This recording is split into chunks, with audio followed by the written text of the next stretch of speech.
Hola. Me saluda de vuelta. Someone is breathing very Cool, loud. this is for the quest. Cool, this is Like, for the quiet again, quest. thank you. Wow. Dude, you do a Come portal in the follow middle. me. Come follow me.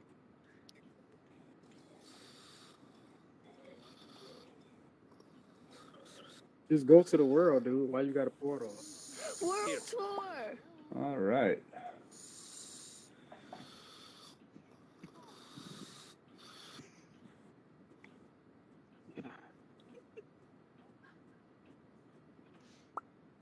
Uh-oh, I just heard an echo of myself. That's not good. The gamer thing I need ended to mute 4 the, hours ago. The Facebook Live. There we go.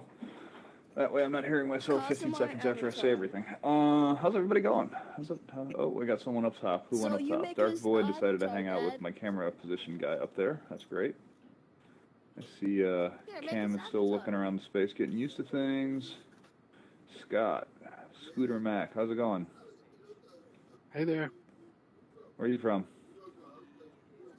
Downstate Illinois.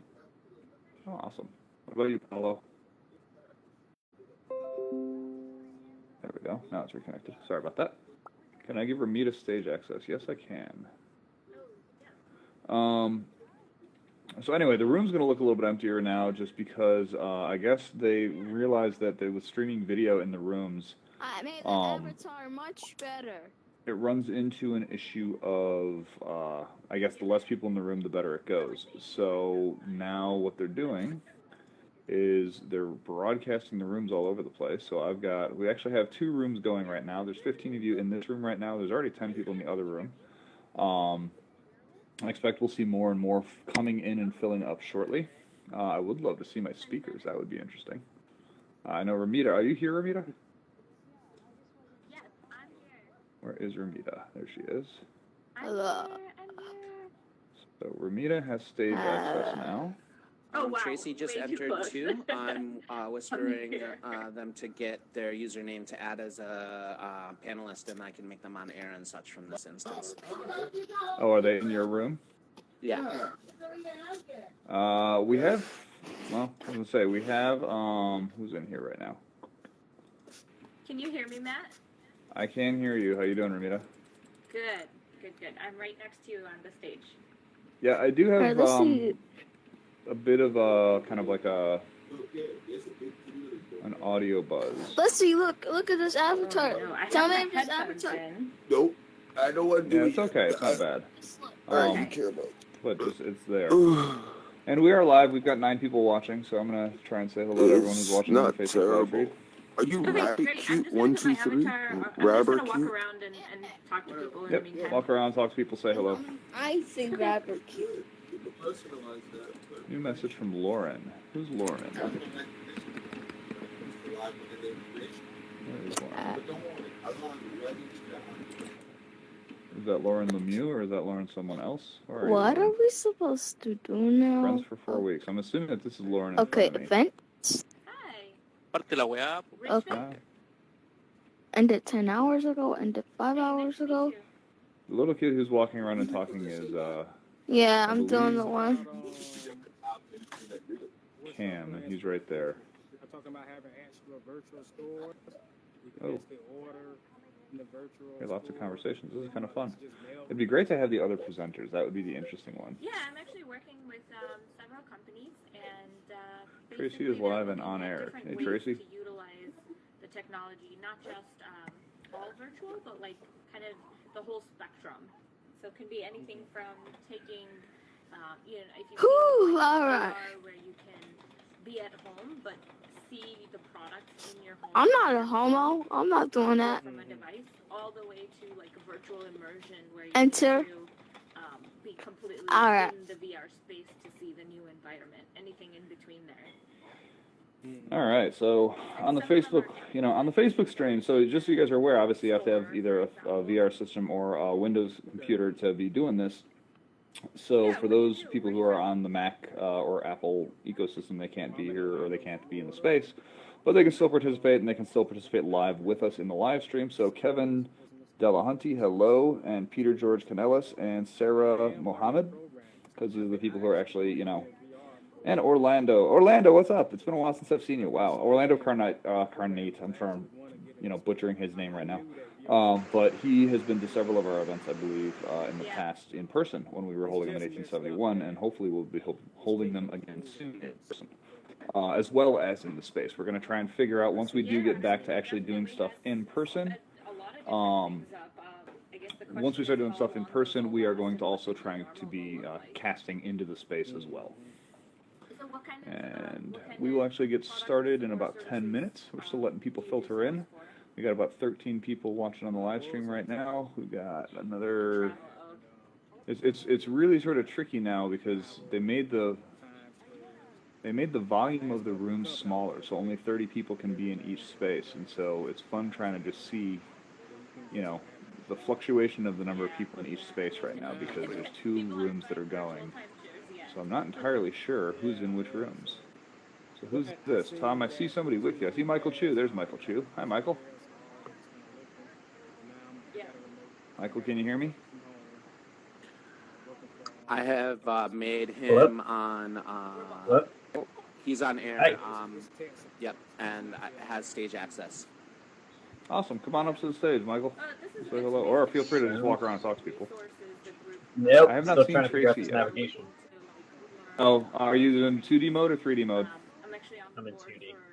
Okay, yeah, it's just the WASD controls, and then you can use Q and E to turn. Some free, some paid, but you can see if there's something that piques your interest, if there's an area that you want to learn about, and you can also let us know if there's an area you would like to have a training on. All right, Matt, I believe all our speakers are here and have stage access and are on air. Okay. Awesome. Except, well, the people that are in your instance don't. I've got Ramita, so let me make Ramita on air. Give me a second. Make sure Ramita is on air right now. Has Michael Dreas shown up? Have we seen him? I've not seen Michael. All right, let's yet. try that. Oh, All right, so Ramita, just so you're aware, you are megaphoned now and on air as well. you can turn off the megaphone. All right, I'll turn off her megaphone. Oh, and I muted her when I did that. That's no fun. Yeah, that's a weird aspect of it, but I think it's better to be muted than megaphoned, but up to you. Okay, she was able to unmute herself, so that's good. Wonderful. I think. Cool. Am I on megaphone now? Not anymore. You're on air, so you're replicated across the rooms, but you're not megaphoned at the moment. How do I go from one? And I've got Michael here. I don't see Tracey. Do you have him somewhere? All right. I think I got my mic fixed. He's to your right. Okay, cool. Anyways, He's to my right. Behind you. So I'm gonna move up to the stage and just. He's not on air at the moment. He's not on air. All right, let me make him on air. Hold on. Okay, I see Michael, and I see Ramita, Yeah, sounds good. and I'm waiting on another Michael, and I just heard Ben. Hi, Ben. Yeah, Whoa. hey, man. Yeah, my All right, mic I'm was toggling giving me him issues, on so and I off air, had I 'cause, just fixed according it. to my screen, Tracy's on air. Okay. Tracey, Says I'm on air, yeah. okay. Oh, I heard you. There you are. Now I got turn you. your megaphone off. I got him now. Cool. It might have just taken a couple seconds. Tracy, you growing a beard here? What's this? All right. You don't look like your picture. You're growing a beard out, huh? Hi, Michael. All right.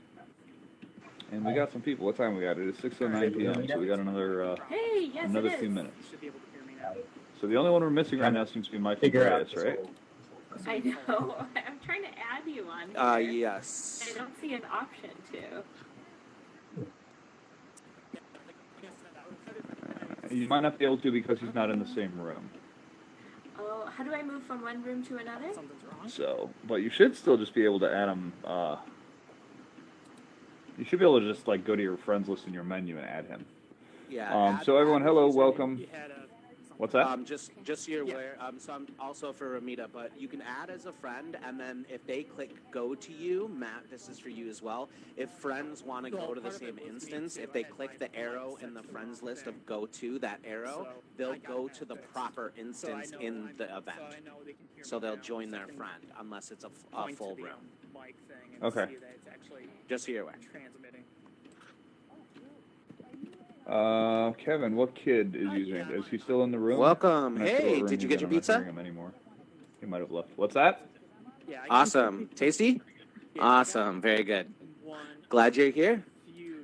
Excellent. Yep, We that got was lots me. of people here. Okay. So this is a little bit Perfect. interesting. We are, for those of you who aren't aware, we are Very good. Allspace changed the rooms a little bit so that there are less people per room, but there are many more rooms. So it's Sorry, really say it fun one more time. in that I can hear Tom talking to somebody in his room, but I have no idea who that is because he and I kind of have to broadcast for both of us to be in both rooms so that we can see and talk to everybody else. So yeah, this is going to be a little bit interesting. And then Tom's going to be kind of moderating from the other room to take questions. Well, actually, we'll see when we start doing the Q&A. We will be able to, as you know, as hands are raised, we will be able to call on people in both rooms. Anyway, welcome. Any questions for anyone who's in the audience right now? This is kind of networking time. Be you know, great to have a chance to talk to y'all. All right, hello, Kevin. I see you. Hi, Rowan. Yeah, Glad yeah, you it's finally made it multiple in rooms from, because all they the way from dropped the Scotland. That's capacity. awesome. So, These are people so I that am things saying hi to lag some of the less. people who are watching on the Facebook live So stream we as well, have 'cause we have people in about different 20 spaces. people So if right you're now looking to watching the be Facebook with live someone stream. else that's like on So your I'll be friends trying to list, monitor you can comments click there, the arrow button as to well join them as, in the instance that they're in, or vice versa, you know, keep based things on moving in here. capacity. But in about 3 minutes, we'll get started. We're still missing one of our people. Cool, cool. I'm gonna run around. But thanks for being We here. might be Happy skipping his that portion you of the enjoyed your pizza. presentation and coming back to it. Hell yeah. And I'm Cool, not sure cool. where Tracey Talk to you went, soon. but Peace. that'll be fun to, who's this here? Got Salvador. Tracy is, but I'm not used to Tracey having a beard, so it's very fun trying to recognize him when I'm seeing all the avatars. Get myself some hair in a second. No, really no. Then I really won't recognize you. Let's see. Who else do we got in the room right now? I see Ramita. I see Anne-Marie Rosendahl. Hello. Hi, Paula. Paula apparently has joined on the Facebook, and I know she was in Allspace a little bit ago, so I don't know if she's just in the other room with Tom potentially. What's that?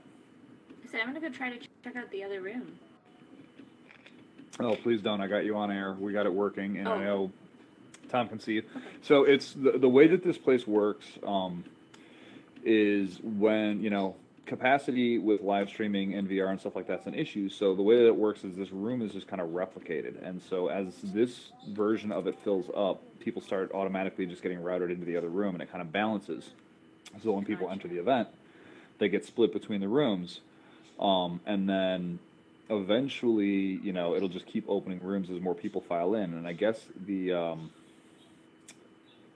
what was I going to say? It used to be about 60, I think it used to be like 80 people per room, but then they dropped it because of the video issues. And so, you know, now it's like 30 people per room, but that just means that there's more and more rooms. So. Yeah. All right. So Okay. Lauren, So everyone since will you're see the presentation and hear our voices, but they just won't see the avatar. No, they will see the avatar. So what happens with you and everybody who's on stage, so the presenters, you guys, Tom or I effectively turn you guys what's called on air, which means that once you're on air, you're in every room. Oh, cool. Right. That's So you're still physically in the room that you're in, and you're only able to see the room you're in, but everybody in every room sees you. Gotcha. Okay. Cool. And so Do we just, have a you know, photo to be challenge this time? a photo challenge, I don't know if we do. Last time we had like the selfie challenge thing, right? Yes. Or the... Yes, we did. Okay. But I don't know if Tom set anything like that up, so he can tell me when he finds out. Okay. I am not seeing... I'm kind of wondering what happened, because I'm no longer seeing Michael Chu or Tracey. I wonder if Tom reset his room. But I do think I see Paula up there. Is that Paula hanging out up on the balcony? Michael is still here. He's by the door. He's walking towards the stage. Sorry, I'm coming back up. I'm still. Oh, that's okay. Hey. No worries. You can still explore.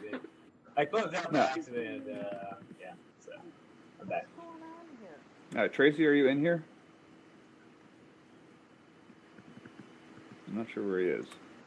But we'll get to it. Am I still on air? You are still on air. I didn't do anything to them, but it looks No, they're okay. Down there. They're Tracy? both. Tracey, I don't know where he went, but I don't know if Tracey on-aired himself. can they do that? Do you see a little on-air button, Ramita? I see a button on air. I'm gonna press it and see what happens.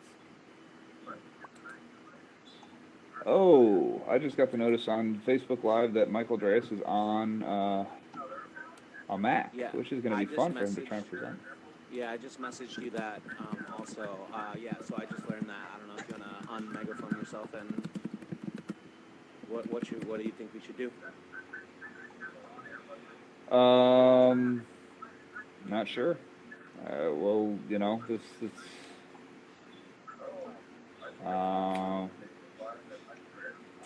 we can go through his presentation really quick, and I guess he can try to talk through. He can try and message it via Facebook if he wants to.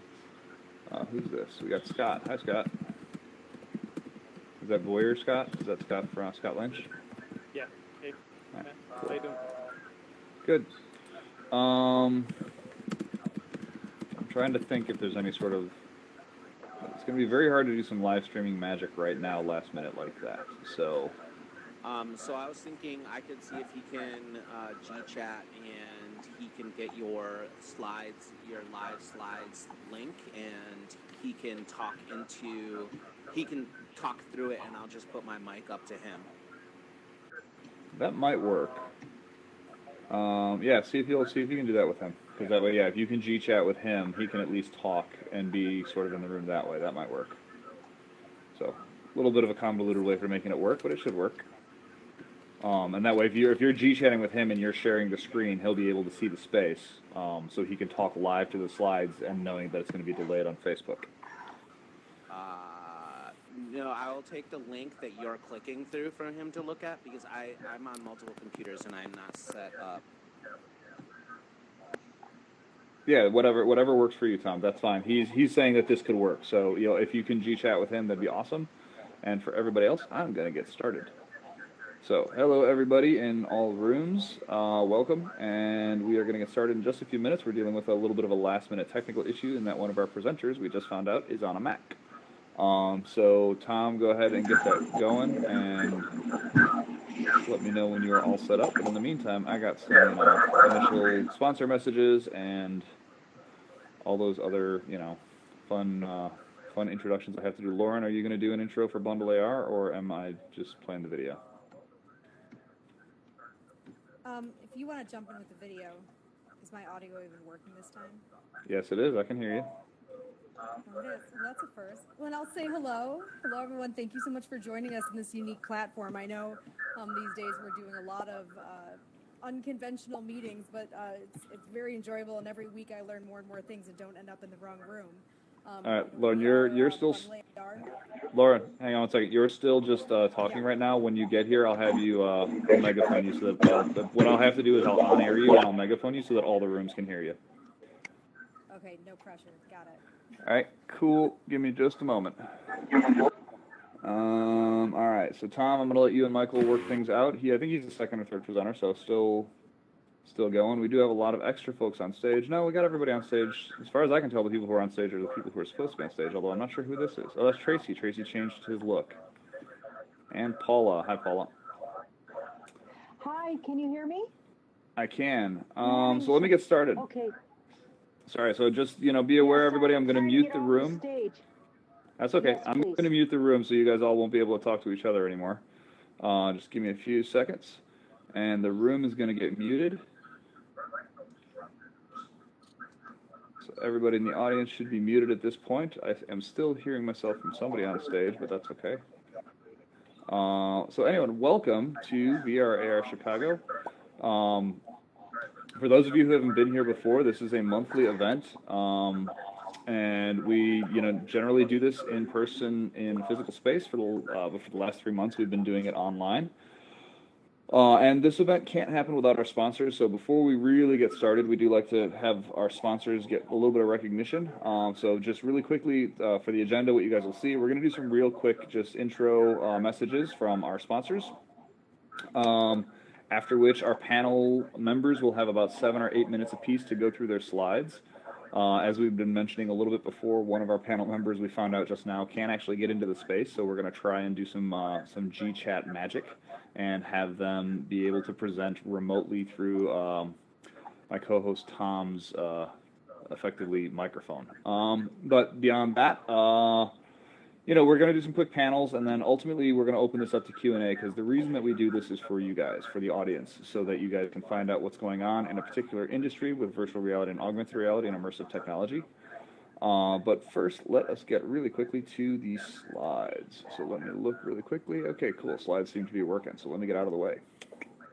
And I'll go over here by the lectern and just start saying hello. Tracey, if you don't mind sliding over to the other side of the stage with the other presenters, that'd be awesome. Thank you. So these are our sponsors. They've been with us for quite a while. We got Bundle AR, which is my company. I'll be 100% transparent there. 1871 is the location that has sponsored us for over a year. They provide us free venue space to host this. We generally draw an audience of anywhere from 75 to 150 people every month when we do it in person. And the VRAR Association. And I have a lot to speak about with the VRAR Association, because for the last 3 days they've had their global summit going on online. Which has, despite, again, some technical difficulties like everybody has when they're first transitioning, they sort of had a pretty awesome event. There were, I want to say, I don't remember seeing the counter of the people online go below about 1,000 for almost the entire time that it was happening. People were coming and going, but there was a lot of people who were interacting at that event. But I'll get to them, because up first is Bundle AR, which is an augmented reality content management system, and I'm going to let Lauren speak to this, so give me a couple of seconds, Lauren.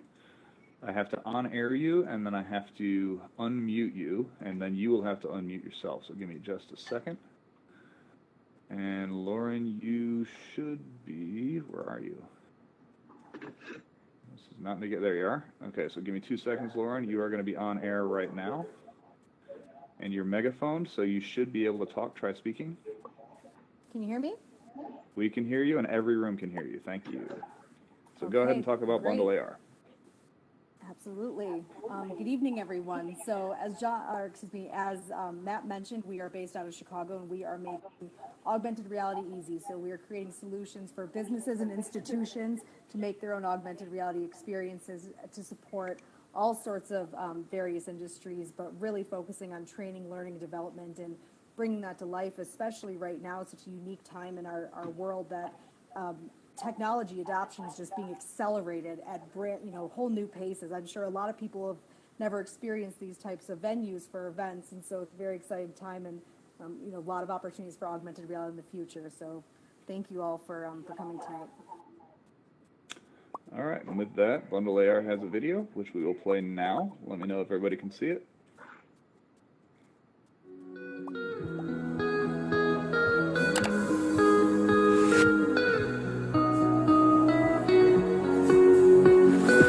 Augmented reality is a technology that enables you to place digital content in the physical world with a smartphone or tablet. Video, audio, call-to-action digital buttons, and animated 3D objects appear in context of what the camera sees on a user's phone. By using the Bundle AR platform, businesses and institutions can effortlessly integrate immersive AR technology into their communications platforms, helping you reach your customers, employees, and vendors through an easy-to-use augmented reality content management system, API, and mobile application framework. With our Publish Reality mobile application, you can enhance your static print and digital media and turn magazines, catalogs, mail, and menus into personalized experiences for your customers to pique their interest. Using Campus Reality, visitors can immerse themselves in AR tours with location-based digital guides to help navigate and inform them about the campus. Increase attendee engagement and provide valuable interaction data to exhibitors and sponsors at trade shows using Expo Reality, a simple augmented reality version of the passport-style treasure hunt game that's been a staple of the industry for decades. The true power of the Bundle AR platform is our ability to deliver augmented reality applications with your branding while utilizing any of the features available in our content management system and proprietary API. We take the complexity out of the technology, so for your customers, it's as simple as point, click, wow. By using branded AR applications from Bundle AR, companies and institutions such as Procter & Gamble, Arizona State University, the DuSable Museum of African American History, and Assa Abloy have elevated their relationships with trade show attendees, prospective students, museum visitors, and customers.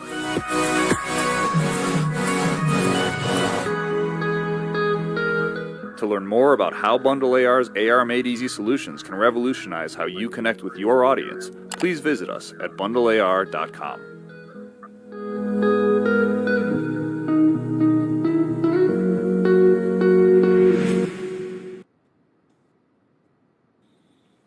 All right. So that was Bundle AR. Thank you for the claps for those who I'm seeing. That tells me that you guys are actually seeing it. And again, Bundle AR is my company, so you know, a little bit of working with myself there, I guess. So anyway, 1871, and we don't have anyone from 1871 in the space today, so they can't really speak too much to it, but 1871 is a co-working space based out of Chicago, and it is actually Chicago's largest technology. It's the largest technology incubator in Chicago. It's the #1 technology incubator in the world. And you know, it's one of those places that if you're going to be doing a startup, and like Chicago is a great city to be doing technology work, to be starting a technology company right now. Just, you know, we've got the lowest cost of living of almost any major city in the United States. Obviously, you know, current events notwithstanding, it's a great place to be.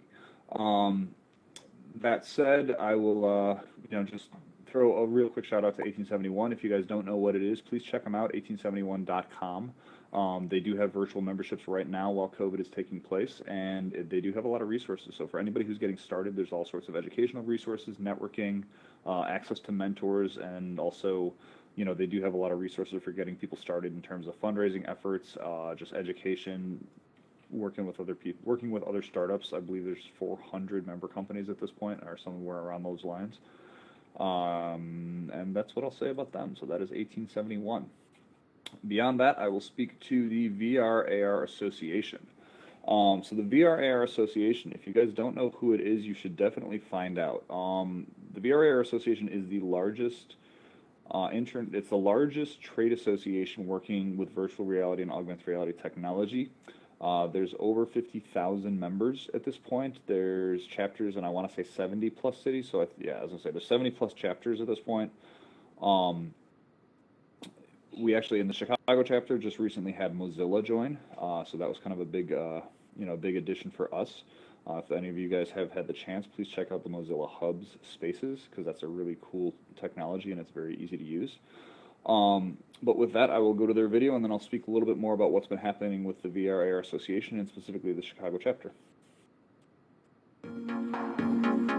In 1995, Microsoft bundled Internet Explorer with Windows, for the first time making a web browser part of the most popular computer operating system. By the year 2000, if you didn't have a website, you regretted it.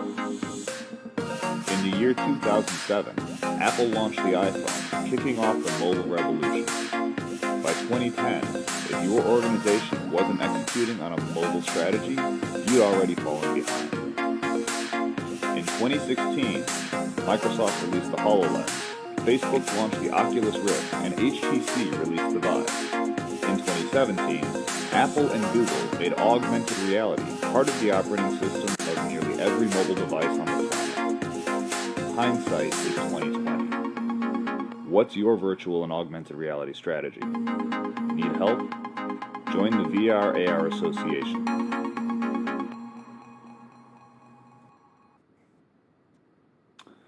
All right, so before I get Tracey started here, and actually I'm not seeing him at the moment, so I'm sure he's around somewhere. But actually, so just a little bit of more information about how this is going to work. So our presenters are going to have about 7 or 8 minutes apiece to talk through their slides. This is mainly just so they can give an introduction of who they are and what they do, so that you guys know, you know, who you want to direct questions to later as they come on. And what's going to happen is each of them is going to come up. They're going to be broadcast into every room so that they can all see what's going on. And then at the end of it, we will, you know, turn on the Q&A. At this point, obviously, the room is muted, so we can't hear you guys. But that said, we will be able to turn people on and off as the Q&A starts. So once, there's a way for that. We'll do some testing, but basically you'll be able to raise your hand. And when you do, I can call on you and on-air you, and that'll make you kind of broadcast into every room so that everybody can hear your questions. And then one last thing, just to talk about the VRAR Association again, before Tracey comes to stage. So their global summit was just taking place. I want to say, I think probably a lot of the people who are actually going to be presenting here were at least there in some fashion. The Chicago chapter had a booth, and there were a number of demonstrations that we were doing live. So we were basically live streaming demonstrations into effectively a virtual trade show. And it's really kind of, for anybody who was saying before about like how is this technology really going to affect things, right now what's happening in the world, this is kind of a perfect example of how this technology allows people to still meet and still, connect and still share information and see demonstrations. And so, with that, I see Tracey over there getting ready. So are you ready to get started, Tracey? Yep. Hello? All right, cool. Give me a second. I'm going to make sure that you're megaphoned. And then you can come up on stage and get started, and I will jump off the stage and disappear. And actually, Tom, I think you're going to have to megaphone Tracey because I don't seem to have the ability to do it here. Can you do it or no?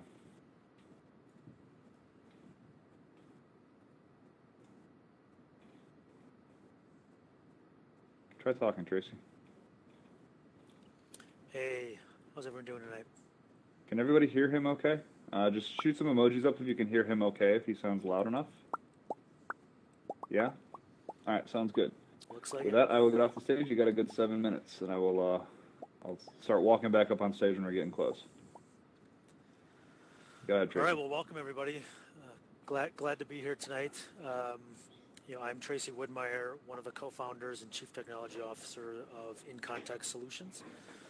We've been around since 2009, so we've almost been around through 2 generations of computing platforms, if you consider the video Matt shared on mobile and AR, VR, and headsets, and those related devices and technologies. So we've seen quite a bit of change in the last decade. We started in 2009 really as a consulting service for large brands. So our core customers are Fortune 50 CPGs, consumer packaged goods companies, and retailers. Those are companies like Walmart and Home Depot and Coca-Cola, Kellogg's, Johnson & Johnson, that flavor of customer. And in 2009, we really used 3D technology, so non-VR related or AR related tech, but really 3D to help them plan what brick and mortar was going to look like tomorrow. So how do they get you as customers of a banner or a store to buy one more product in your basket on your next trip?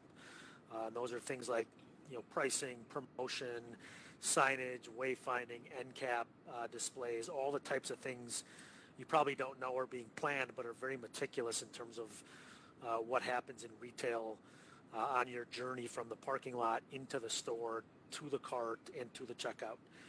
So we've got 3D technology that helps them visualize that. Think of it like an editor with an editor where they can create their 3D scenes or their video games in a Walmart or a Kroger or an Albertsons to help visualize what those changes are going to look like, and they may have 4 or 5 of those. And then we've enabled the ability to take the 3D scenes they create and get consumer feedback. So we take that technology, create a survey around it, and then publish it to people who take online surveys for virtual points or the next Beats headphones or an iPhone, or there's millions of these types of people that take online surveys, and you may be one of them. And what let me see here. Let me click the megaphone here and see if that's any better.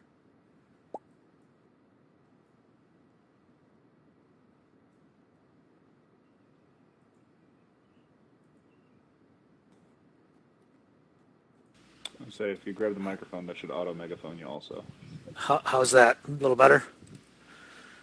Sounds better. Thank you. All right. Yeah, so we basically then gather feedback from actual consumers.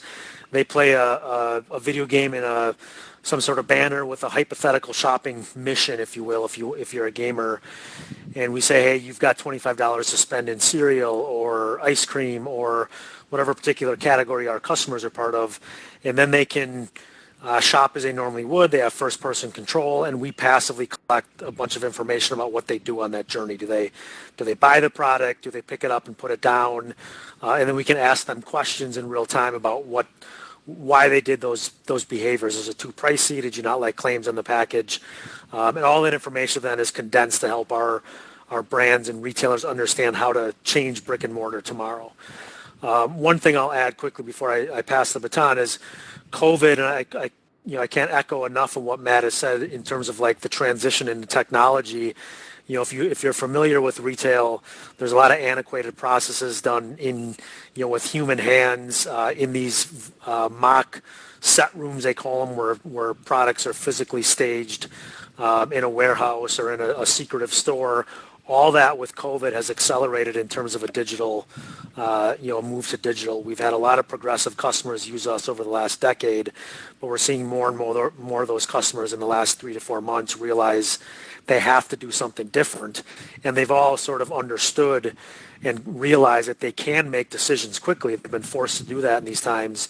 So that the question to them is, how do they continue to make decisions at that speed, but leverage multipliers or technology to help make sure they're the right decision. So now is the right time. I continue to read articles on VR and AR being enablers for aerospace and defense and enterprise and all the industries that we're a part of, and it could not be a more exciting time for that to happen.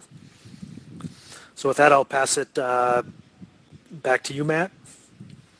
Yep, thank you. And actually, it's going to be Tom who's coming up on stage, and this is, again, so everybody understands what's going on here. This is a bit of an experiment for us. Michael Dreas, we literally found out about 5 minutes before the event started that he could not be in the space. So we're going to attempt to bring his voice into the space through Tom. We'll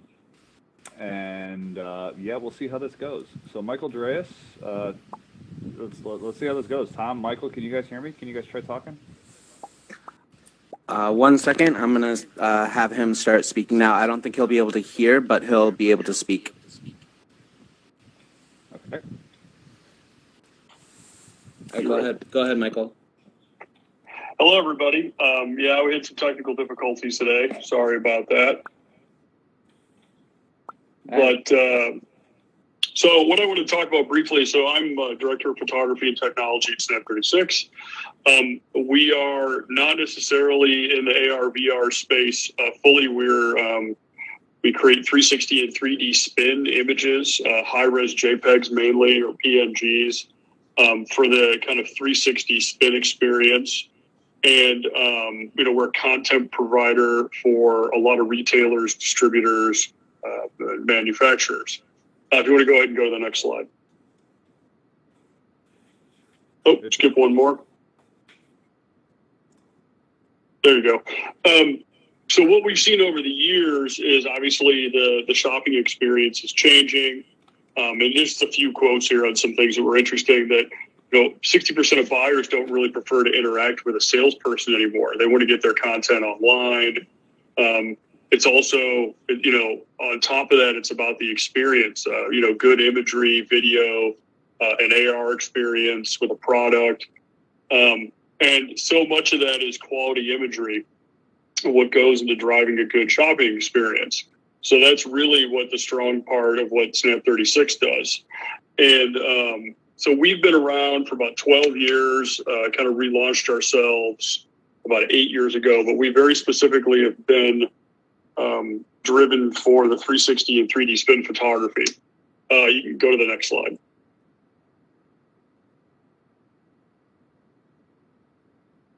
So just a couple of quick things. Again, like we're one of the fastest growing companies. We deal a lot. We mainly deal, we do retail, we do automotive, electrical, a lot of very unsexy things like HVAC parts, auto parts, things like that. But they really do, those industries are really looking for rich media, and whether that's, spin images or a 3D model. Go ahead to the next one. So we're pretty flexible in what we do. So we've got a large, one of the reasons I think we're probably here is the size of our operation. So we're generating millions of images per year, tens of thousands, hundreds of thousands of full spin sets. So we've got a 42,000 square foot studio over near Lake and Ashland in the city. We're running up to about 28 photo sets. And our photo sets are pretty unique in that we're using a solution called Photo Robot. So we use robotics. Think of it as a glass lazy Susan driven by stepper motors, along with a boom arm that comes up and over the product, or even multiple camera solutions to kind of expedite the capture of multiple images. So we very specifically focus on like workflow and using the robotics to create these 360 spins for products and customers. We also do these on location. So we'll take this equipment, go out to customers' locations, warehouses, distribution centers. And then we also, we're a dealer for this equipment. So we also are probably one of the largest users in the world of this equipment. And we're also the North American distributor for it, as well as, lighting equipment, strobes, cameras, workflow software. So we've kind of got three parts to our business, but that really positions us to be really kind of one of the biggest players or the experts as far as creating, again, like they aren't AR or VR experiences, but it's that interactive 360 spin photography. You can go ahead to the next one. This is just the thing that we use in marketing to show, but like the idea is that retailers, distributors, they can get a lot out of these images. So, in the studio, we may do weights and measures. We may shoot different angles, pull images out for specific purposes. Maybe that's planograms or images pulled out to be used for 3D models. So there's a lot of different things that we can do with the images. And a lot of our automation and the robotics allows us to do this in a scalable fashion. Again, really large volumes of products flow through our studio. And kind of at the end there, you see augmented reality around the circle. What we've been doing is seeing that we've had customers requesting, they're starting to request 3D models. And then what we found is using our imagery can help make that more affordable, and they can kind of multi-purpose the images that we have by using those to create 3D models. I can go on to the next one.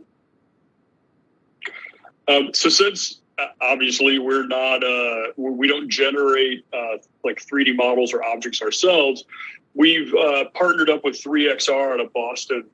We've been working with them for a couple of years now as they're building their business. And I think if you click through the slides, the first one should spin a little bit here. But that chair should rotate if you click onto the next slide. And that's kind of an example of our experience for customers, is the ability for them to see that that model rotating and see all the different like really details of it. And then the video that's next to it, Matt, go ahead and click on those and see if it'll go to the next slide and sort of play that. I don't think that'll work with how this would be. Sorry, I guess that's not working. But the idea is that we, like on the left, it's a rotating 3D spin, highly detailed, high-res imagery, so you can really get into the details. And then that same imagery was used to create a 3D model that can be used in an AR environment, drop it in your living room or your dining room and see how it is. And so what we found, go ahead to the next slide, please. Through working with them, there's some benefits. Obviously, you guys know, like in the retail industry, furniture, appliances are a big one. Anything that's really large and hard to ship, those are kind of the forerunners we found from our customer experience that want to use like creation of 3D models to drop into AR environments.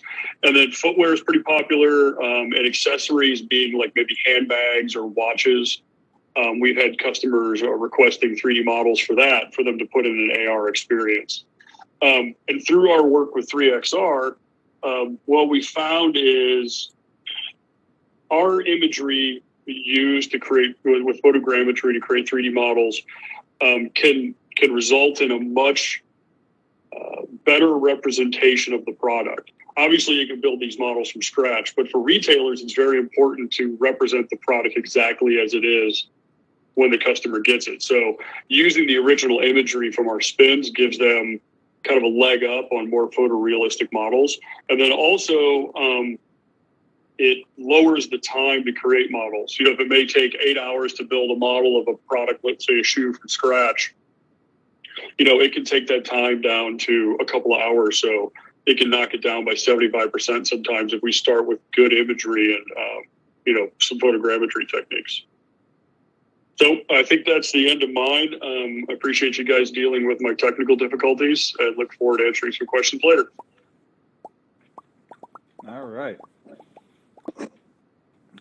Thank you for that, Michael. That kind of worked. Just to be clear, I know he wanted us to try the to live demo some of the spinning of the way that the slides would work. But to be clear, how you guys are seeing the presentation right now, people send us their slide decks, and then their slide decks are actually converted to PDF, and then their PDF is then imported into a secondary system so that we can do the live playing back in the room like this. So it's really a little bit of a convoluted process as opposed to just like, you know, I'm sure in a normal presentation it just plays. But with that, we will welcome Ramita Chawla to the stage. Ramita, are you here? Whoa, she just teleported through me. So let me see if I can about that, Matt. No worries. Let me see if I can megaphone you real quick. Okay. And you're actually already megaphoned, so you are good to go. You got some time, and I'll get out of the way. Fantastic. Thanks, everyone. All right. So, Matt, I just tell you when I want to move to the next slide? That's what you do, yes. Okay. All right. I can start with the next slide. Hi, everyone. I'm Ramita. Give you a quick overview. What I do, I'll start at the bottom, actually. So I'm a VP of strategy for the VRAR Association. So full disclosure, I'm on the board here. But a little background, what I do outside of this, I am the managing director for Catapult Growth, and I work with, it's a consulting firm, and so what I do is I work with Fortune 100 companies, especially within the retail industry, so CPG, food service, and then also within transportation. I have a background, I used to work at Ford Motor Company, so putting those two pieces together was important to me. But so I have experience across three areas, the Fortune 100 companies, startups, and then also management consulting. And the reason I highlight that is there's an overlap there of the three, which is where a lot of the work I do sits. So I'll be working with the Fortune 100 company to help them define what their innovation growth strategy is going to be, helping them stand up an innovation program, but then working with startups to help bring the right ones in to solve a strategic problem that a company is having, and helping them actually work together to pilot and execute against it and look back and assess the results and say, did this work, did it not, should we scale? And I'll give you an example of that in a little bit. But so I do that, and then I also advise and coach senior executives on the side of that.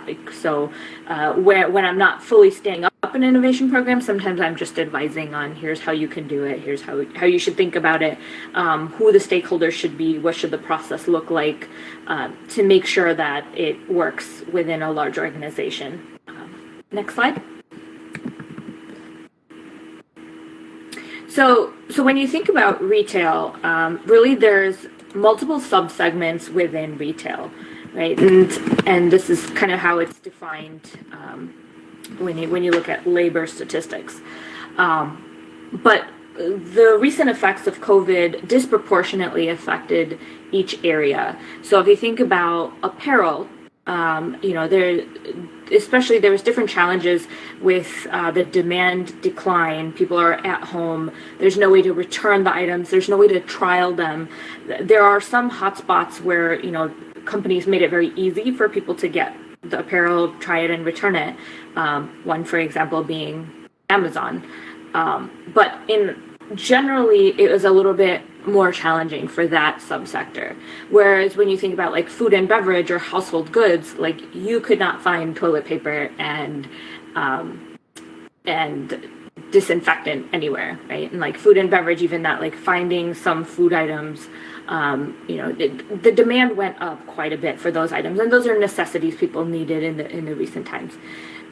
Now, that being said, aside from just looking at which subsegments performed differently over the last few months, there's a second layer of nimbleness and ability to pivot, which is really defining which companies are staying alive and thriving and which ones are struggling a little bit. So companies that already had delivery or curbside pickup, they could ramp up those channels, or companies that could add that quickly, they're generally more successful. So, I mean, just thinking about like the Walmart example, the most obvious one, right? Walmart had delivery and curbside pickup already in their as transaction channels. They just were not as popular, and suddenly they've just shifted from in-store to delivery and curbside. And there's not to say that that's going to be permanent, right? Like that may change, but important to note that there are definitely elements of that change which are here to stay as we look at other companies. And if you flip to the next slide, I just want to talk through a couple of examples. So, how does all that show up? So within AR, there's at-home solutions. I think a lot of people are familiar with the most obvious ones. There's mobile AR for testing furniture in your space. Macy's has that. Amazon introduced that. There's mobile AR for apparel trial, Warby Parker being one of the most common examples of trying on sunglasses, or you can do it for watches or sneakers. There's VR for furniture. I spoke about that. And then there's also AR games, which kind of you point your phone at a package and the game pops up. I believe General Mills did that, but there's a startup, Blip AR, which does a lot of that. And I think Matt's company also does a lot of that, where it's any product info or gamification that you can just pop up off of any sort of package that you can point your phone at.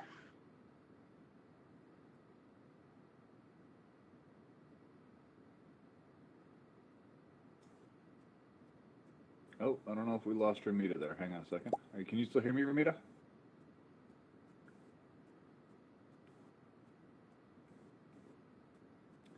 Seems you were there and then you went away, so I'm not sure if you were hearing. Oh, can you hear me? Now I can hear you again, yes. Okay, all right. Sorry about that. So I was talking about Sephora being one of the largest executions of like the in-store smart mirrors. And then you have similar applications with mobile AR where you can do it at home also. But kind of that in-store, making it popular, and similar for trials for clothing that you can do in-store with the smart mirrors. On the bottom is an example of an execution that I did for one of my clients, Mars, last year in December. The Vegas M&M store, the goal of the pilot was to understand, could we drive consumer engagement by putting some sort of contactless gamification in the store? And so we worked with a company called AR Wall and set it up where you're in the Vegas store. So you're just walking by, you can see this game, you can walk into it and start engaging immediately. So it's totally frictionless. And the goal is to catch these poker chips. Right? And so you can kind of see the person there doing it. But the idea being, could we test out how much consumer engagement does it drive? And then if it's driving that, can we also test out what does direct to consumer look like? Are we able to create these relationships and kind of surpass that middle layer? For a lot of CPG companies, there's that middle layer of the grocery store or whatever channel the item is being purchased through. So it's more valuable to have those direct relationships. Can you go to the next slide? Perfect. And so I think what I'd like to wrap up with is that, these are just some of the things that are going on, a lot of them that many people are familiar with. A lot of retailers are testing these out, but with the changes that are happening right now, some of the questions that are still open-ended and still that are being considered are, how are these changes going to affect brand loyalty? Are people still going to be dedicated to picking up their favorite, I don't know, deodorant or shorts, or does it drive trial of other products and then make people more likely to switch brands? And similarly with white label, you've driven trial of maybe the Up and Up brand of Target or the Kroger brand of something, and are you less likely to switch back to your premium brand once you realize that the white label is just as good? Same with direct to consumer. More and more brands are they were already trying to create those direct to consumer relationships, and that's just accelerated even further.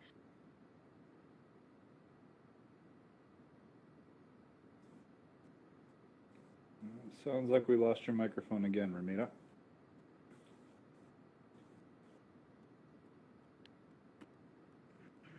I can see you, but we can't hear you.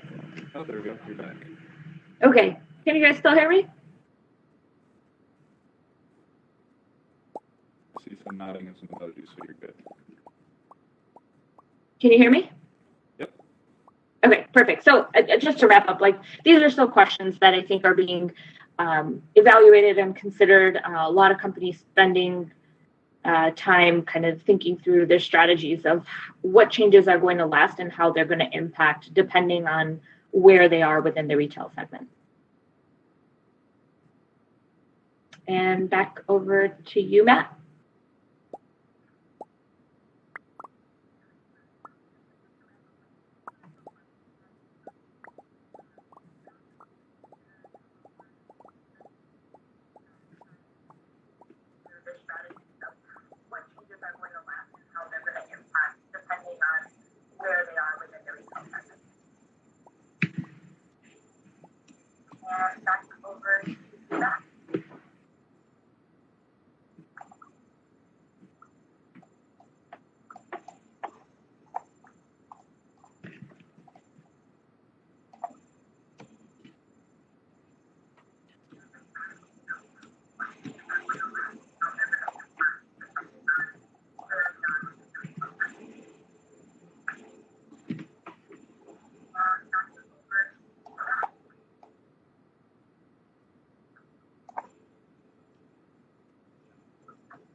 Sorry, as I'm realizing now I'm trying to talk to Michael and I'm just finding out that I'm muted as well as I'm telling him, hey, can you please unmute yourself, Michael? Sorry for that. So anyway, thank you, Ramita. I don't know how much of what I just said actually came through or whether or not I was muted the entire time. But Michael, welcome to the stage. Can you try talking? Hello? Everybody. Michael, can you see if you have the ability to megaphone yourself?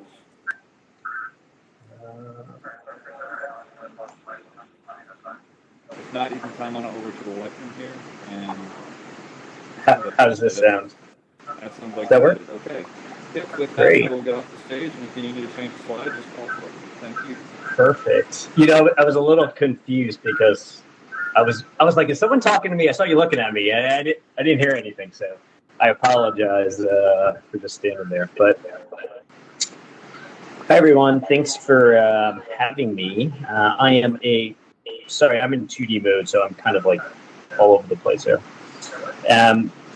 Hold on one second. Just face you guys.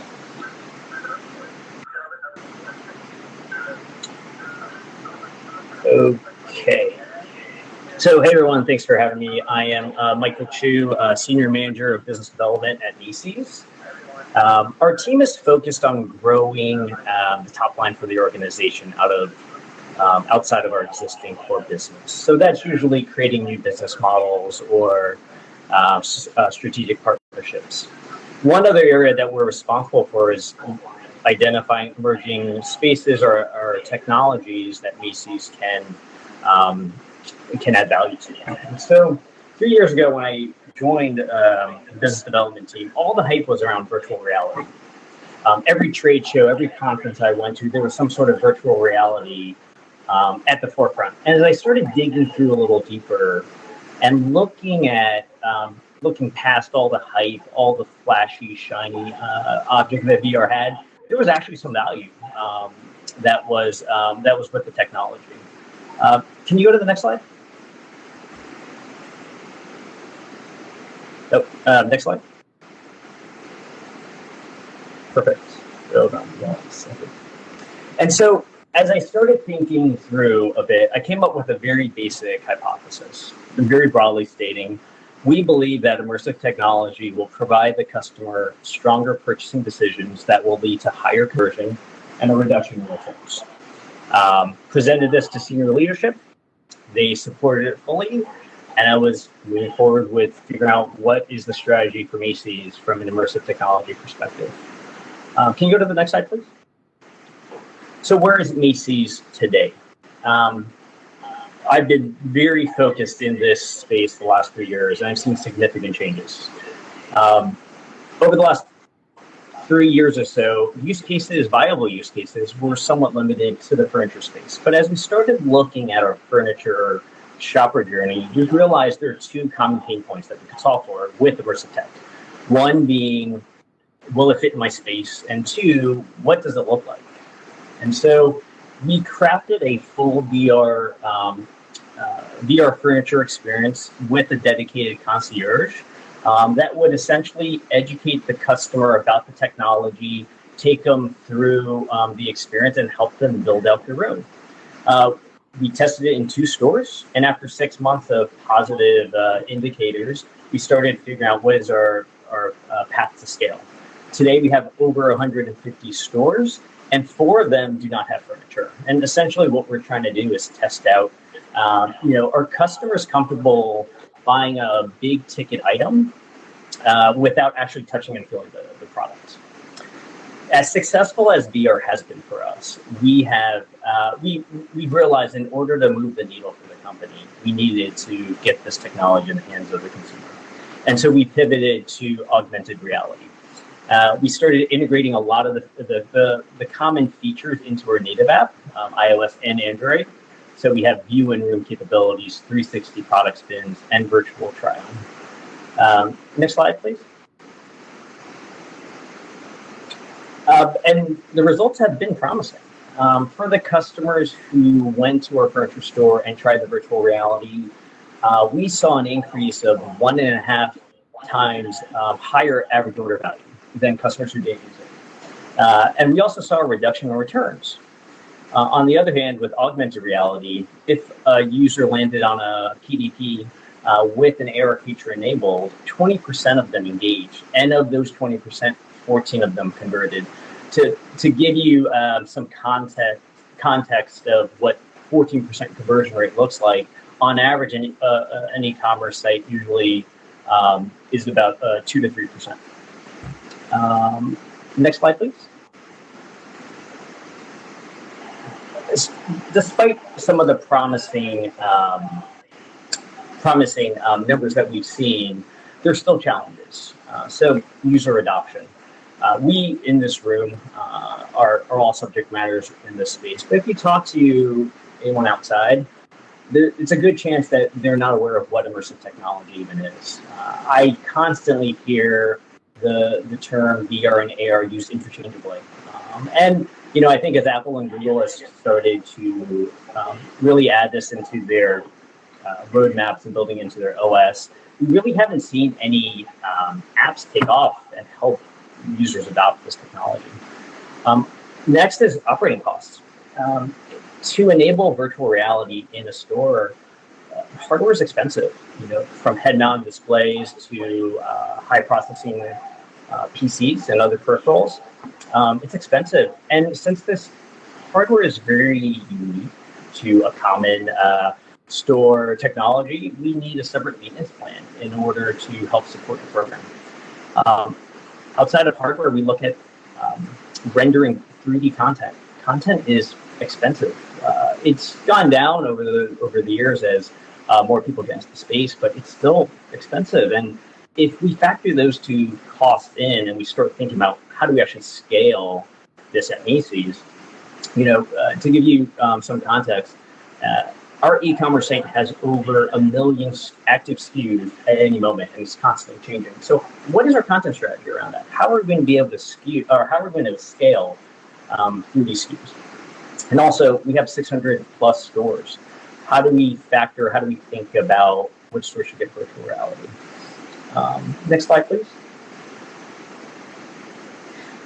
So, despite the challenges I just spoke about, and other challenges that were not on that slide, I do believe that immersive technology will be table stakes for any digital and e-commerce player in the next few years. I think as most of the other presenters have mentioned, the pandemic is essentially accelerating the adoption for sure.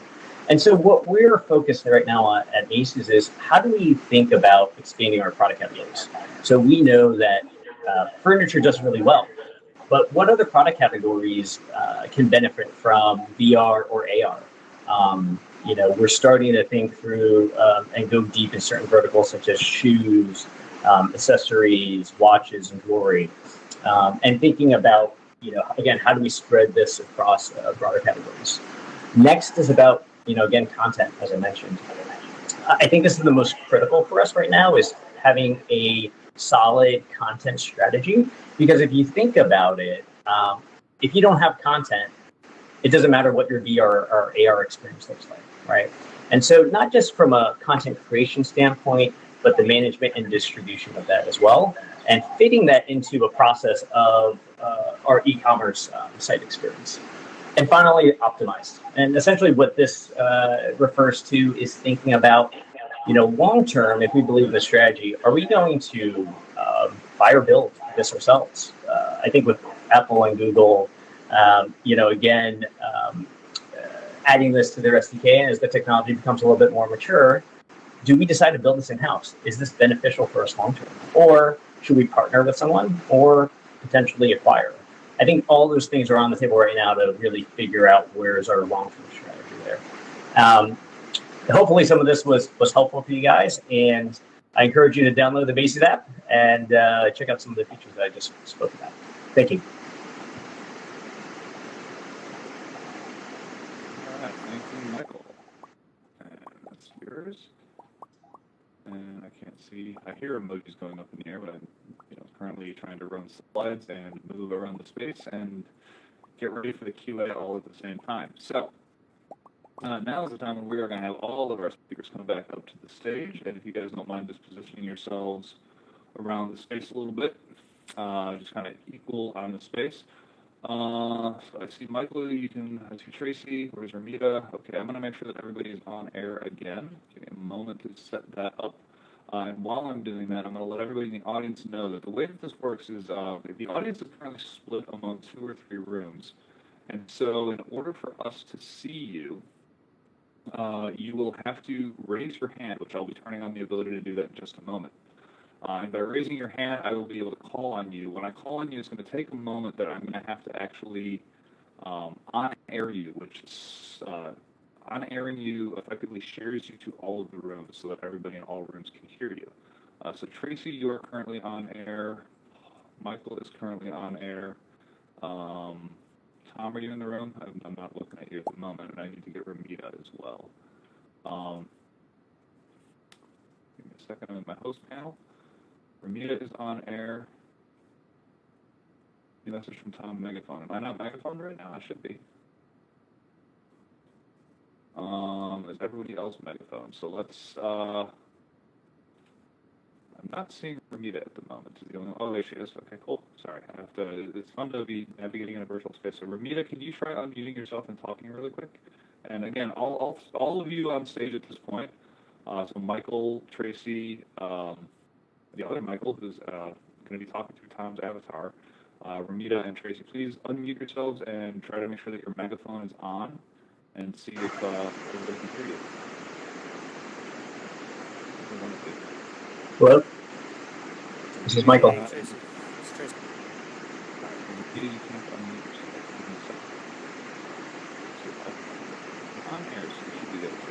On air, you get off I'll hear you again. I'll hear you now. Am I talking now, Rita? Great, can you hear me?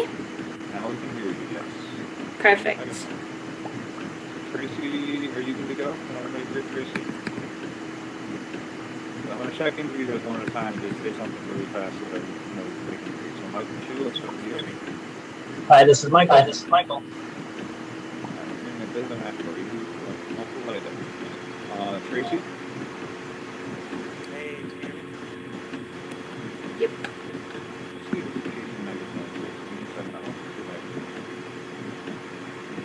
I'll hear you and I'll hear you again. Oh, you're in the other room, so I can't talk to you. Tom will have to do it. Well, when he does, we should all get it. And Michael's already made it. So we'll get that.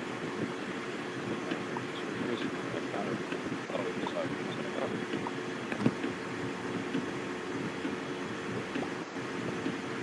It's not microphone on there. So Tracy, I'm going to ask you to head over to the left and grab the microphone. That should work. Alright, so for everybody else, the thing works. I'm going to be watching Facebook and I will ask questions there. Tom over here is going to be relaying questions to Michael Dreas, who we'll see how that goes. And then in the meantime, what I'm going to do is I have to go in my little host tools here and I have to make it capable for people to participate by raising their hand. When you do raise your hand, I will see them and I will call on you. Once I call on you, it's going to take a second or two for you to go on air, which will broadcast you to all rooms and also megaphone you to hear you. So right now I'm turning on the ability for hand raisers, and we've already got somebody in there, but so you'll be the first one that I call on. But in a second, actually, the hand went down and James came up. Hey, Matt. Yes? I feel like, does anyone else hear a lot of white noise coming from Matt? Yes. Somebody else. I'm hearing a hum from else. I don't know if you can make it in a second. I knew that he was still there. I'm trying to figure out where he's coming from. It's actually coming from the page.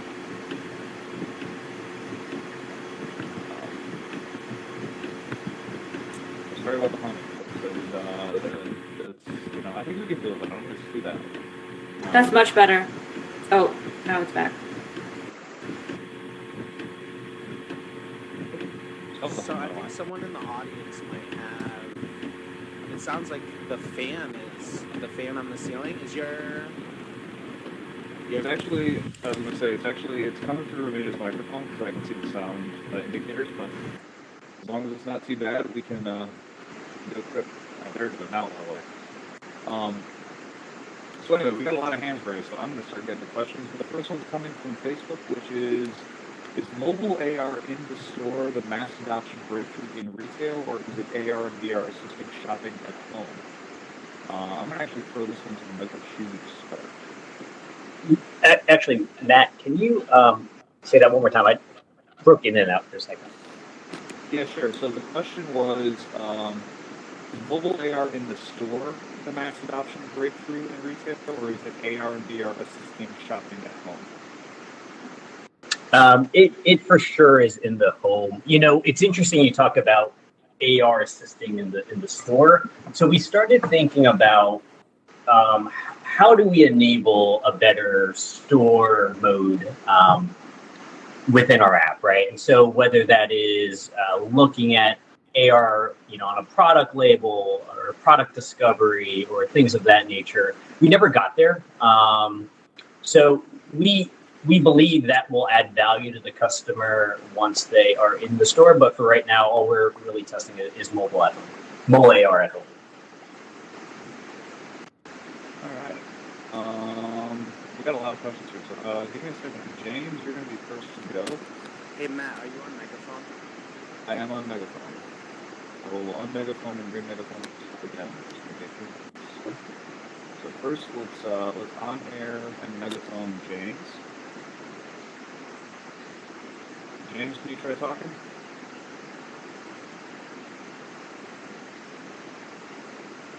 Oh, Renita wants to add something to unmute yourself, so you can try and do that. So Renita, fine now, Renita?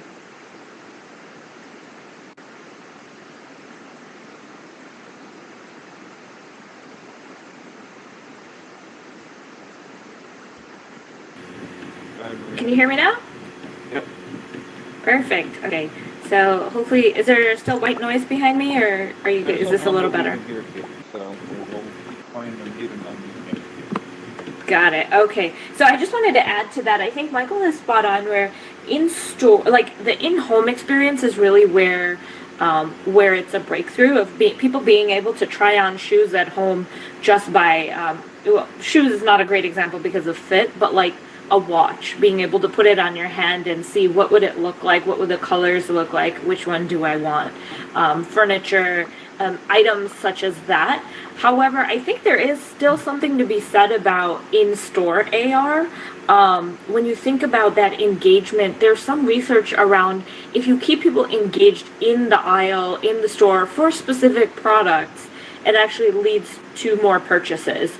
And so it depends on the category, I'd say, but there are instances where you do want to have some sort of engagement, and it doesn't have to be AR; it could be something else. But that's something that a few of my customers or clients are actually testing out to see which is the right product to do that for. Where does it make sense? Is it confectionery? In pet food, is it product information, additional information, helping them navigate through the store with things? There is some amount of that still being tested.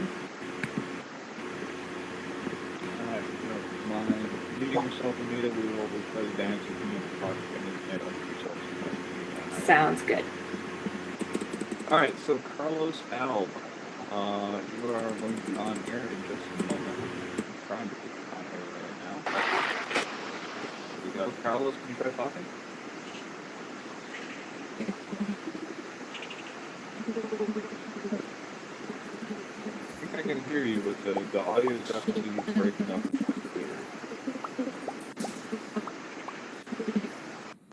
Else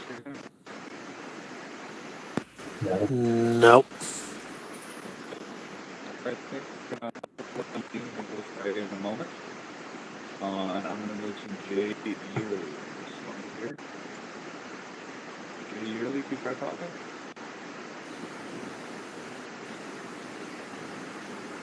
Hey, Jay.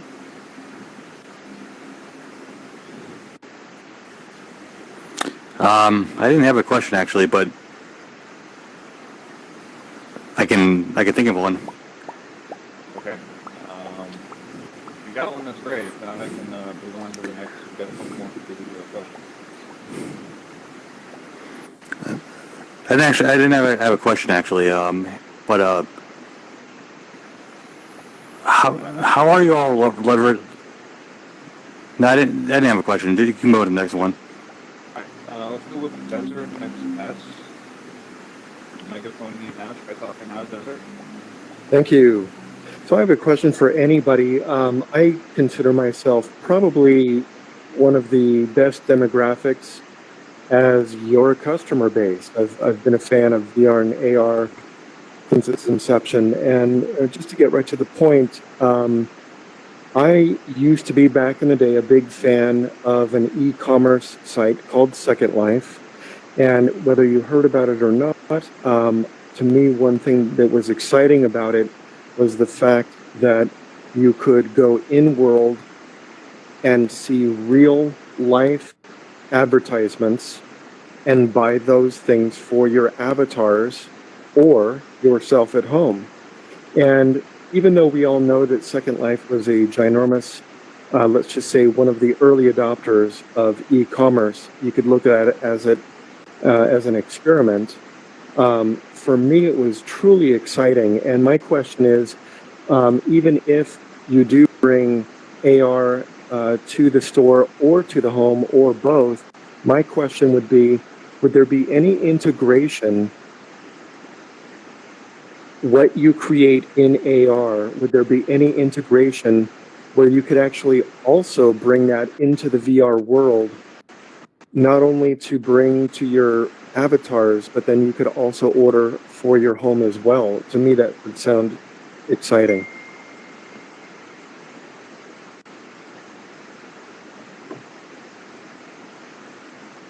can I just ask a clarifying question? So are you talking about, what you can experience in AR, bringing that also into VR as well? Is that what you're asking? Perfect. I'll start off because I think this is something that I've been actually thinking through a lot, and also our technology teams as well. And a lot of it's around content, right? As I mentioned, our content strategy is probably most critical, because if you have content, then you can essentially, of all the ways you can experience and distribute that content through all of the VR, AR channels that you have, that's essentially what you need. And so we've started thinking about how do we streamline that? And I'm not a technical expert in this space, but what we are experiencing is that with virtual reality, you need very high fidelity polygon 3D assets to be able to render and view in VR. Whereas mobile web, you can have a lot lower fidelity, right? And simply for processing reasons and graphic reasons, things of that nature. And so we are working with certain startups to kind of bridge that gap and figure out how do we still build a 3D model that can, with minor tweaking, can still be used with VR and AR as well. But that is something that we are that I'm trying to think through and work through. But that's from the experience that I have. Thank you.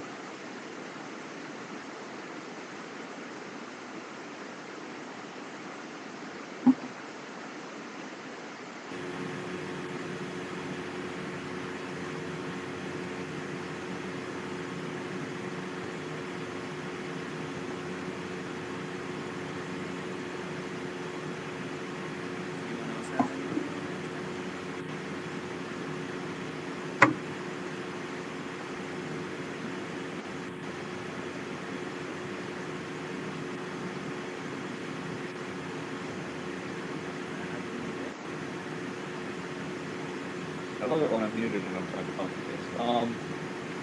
A couple questions on Facebook that are coming through. So the first one is for Michael Dreas. Question here is, Michael, for example, you have a part. Could you use imaging technology to create the part drawing in a short time instead of from scratch that can be used for manufacturing? I don't know if that's the right person. Could you repeat that one, Susan, Tom, and see what we have to say? Sorry, this is a question from Michael, right? And it's from Facebook? Yes. All right, he's reading it right now. Okay, so a question from Francis.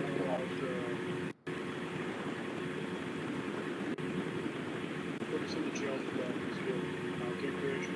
No, up a little bit further. That's the question right now. No, there's one that's up a little bit farther from Francis Wong, asking about using the imaging technology towards manufacturing versus just retail.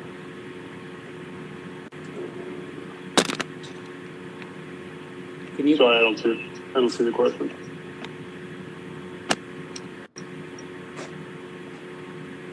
Sorry, what, Michael? I said I don't see the question in the text. Oh, I can't hear it either because I'm talking to you. Matt, I can't hear you at all. So I can't relay the question to him, and he can't see it. Can you copy and paste it to be at the bottom so he can read it? Yeah, give me a second. You guys, nobody hear me anymore? I might have put on air myself. I can hear you now. Kind of low, but I can hear you. It's a lot of background noise. Okay, I might have to change my headset because so I just repeated the question at the bottom of the Facebook. Oh, I think I found it. Hold on. Go ahead. Yeah, so Francis, so the question was, could you use imaging technology to create a part drawing in short time instead of scratch that uses the manufacturing process? If I understand what you're saying correctly, or what your question is, one of the things that we've really discussed with customers a lot is, again, using high-res photography, still you can get a much more realistic representation of what the product is. and we can actually photograph a product in a very short amount of time. Like with our robots and our technology, we could create a 96 image, high resolution spin experience of, let's say, like an auto part, a carburetor. We can capture that in under 5 minutes. And a lot of times, depending on the customer's needs, we don't really need to do any post-production, so that could be uploaded to a website that same day and up for sale. As opposed to, now, I mean, that does mean we have to have the part, so there is some shipping and things involved, but I would think generally if you're having someone create a model from scratch, you'd want them to have that part in front of them so they can make it as realistic as possible.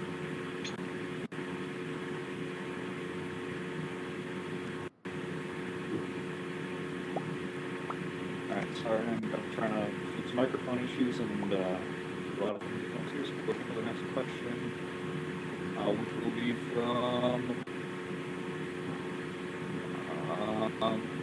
my name is, which will be Rich Dick. Rich Dick, can you try talking? And my name is.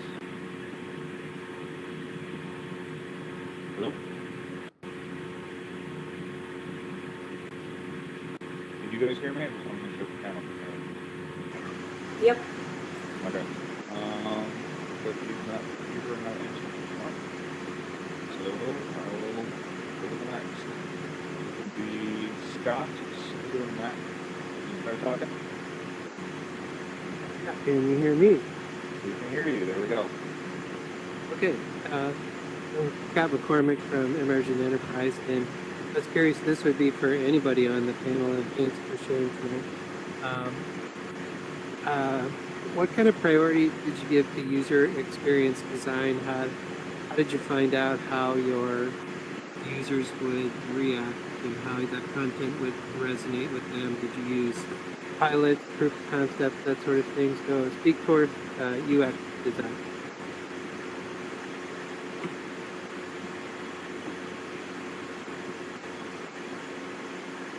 I lost the last part of that question.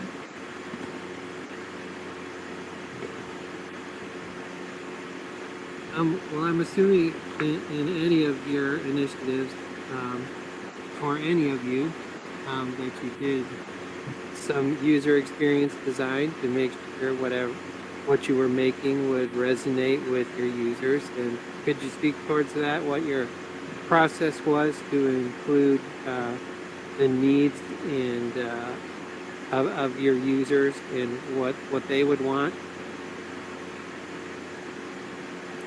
So I can start. I'll talk from both sides of virtual reality and augmented reality. So with virtual reality, we partnered with a company called MarkSense. I'm sure most of you guys have heard of them. They're one of the larger players in that space.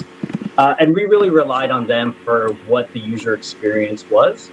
But what we ended up doing, and one of the benefits of actually having a dedicated, design expert, work with the customer is actually getting feedback.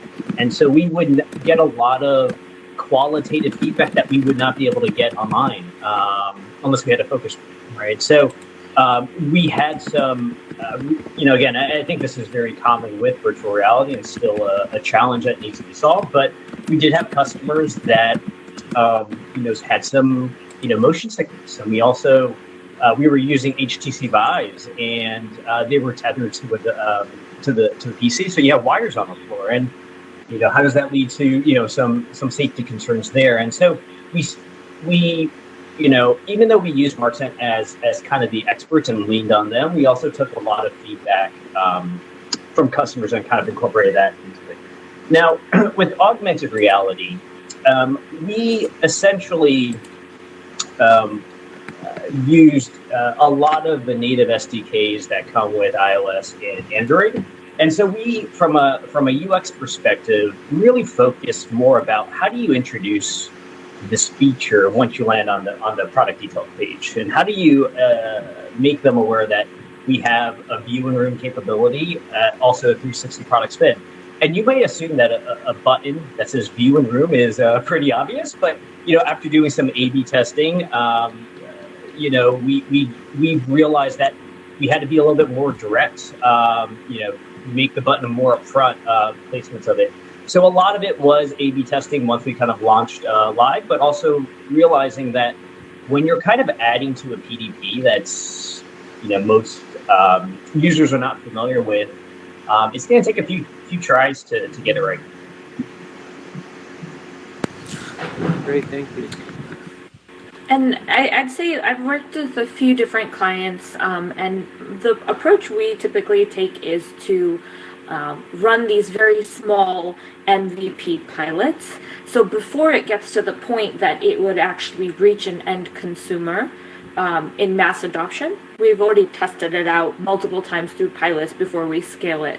And typically we do that A/B testing at the pilot stage so that by the time we get to execution, we already know what's going to work and what's not. After that point, it's just launching and making tweaks to the user experience based on getting more feedback.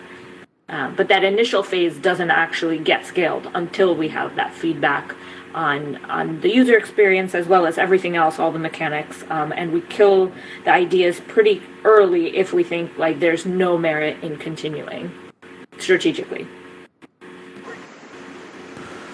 One of the things I forgot to mention, sorry. What we noticed with, especially with ARKit, was just being able to initialize.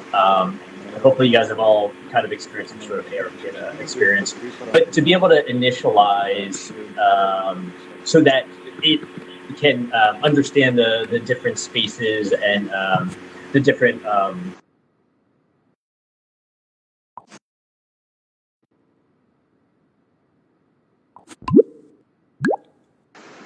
Okay, it looks like some of the event space just got reset. Sorry about that. Can you guys hear me now? Yes. All right. Sorry about that, everybody. I don't know what was going on with everybody else. I lost audio completely for a few moments there. And so I wasn't even sure if anyone was still talking or not because it's kind of weird. I was actually able to hear the space a little bit. I could hear some of the sound effects from the space, but I couldn't hear anybody talking. And I'm not sure if my microphone was working at that point. So, sorry about that. Apologies. I think we're back to it now.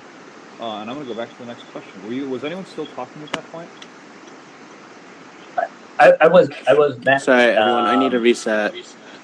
Matt, we need to get you on air, I think. Am I not on air? I am not. Sorry about that. And then we need to get... And now I can hear you so much better. We need to get Ramita on air, too, and then we're good. Agreed, yeah. Apologies for everybody. With some strange alt-space settings, I was unable to hear anybody for a few moments, and oh, it's back. Now I need to add Ramita in just a few moments. On air Ramita again.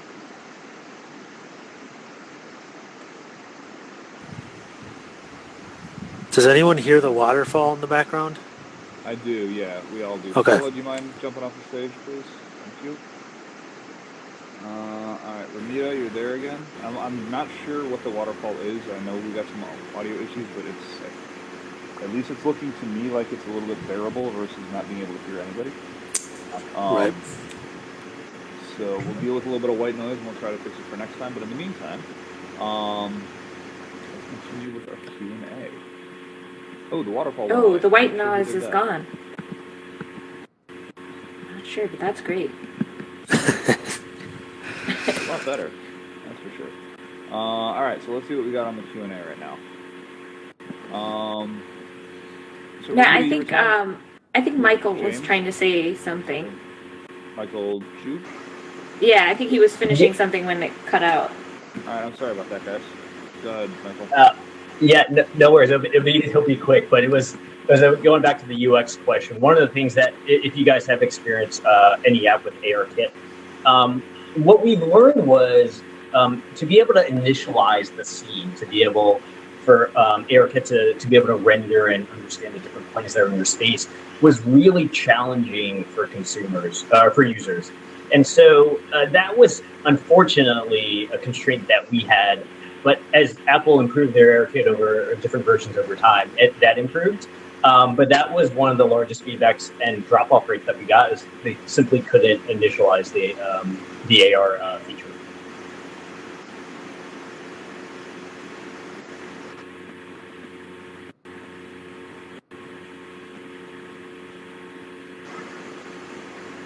All right, and then from Michael's perspective, go ahead, Michael. Back to the same thing, sorry. Yeah, that's what you were saying Yeah. before.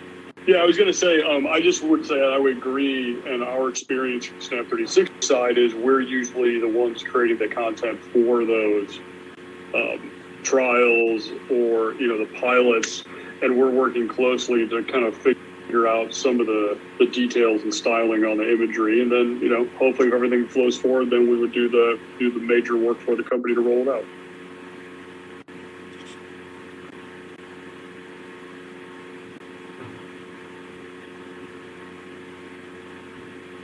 Okay, we have a couple questions from Facebook coming through right now. So, first one's a question for all presenters. Oh, actually, sorry. Let me scratch back up. This is a question from Michael Chu.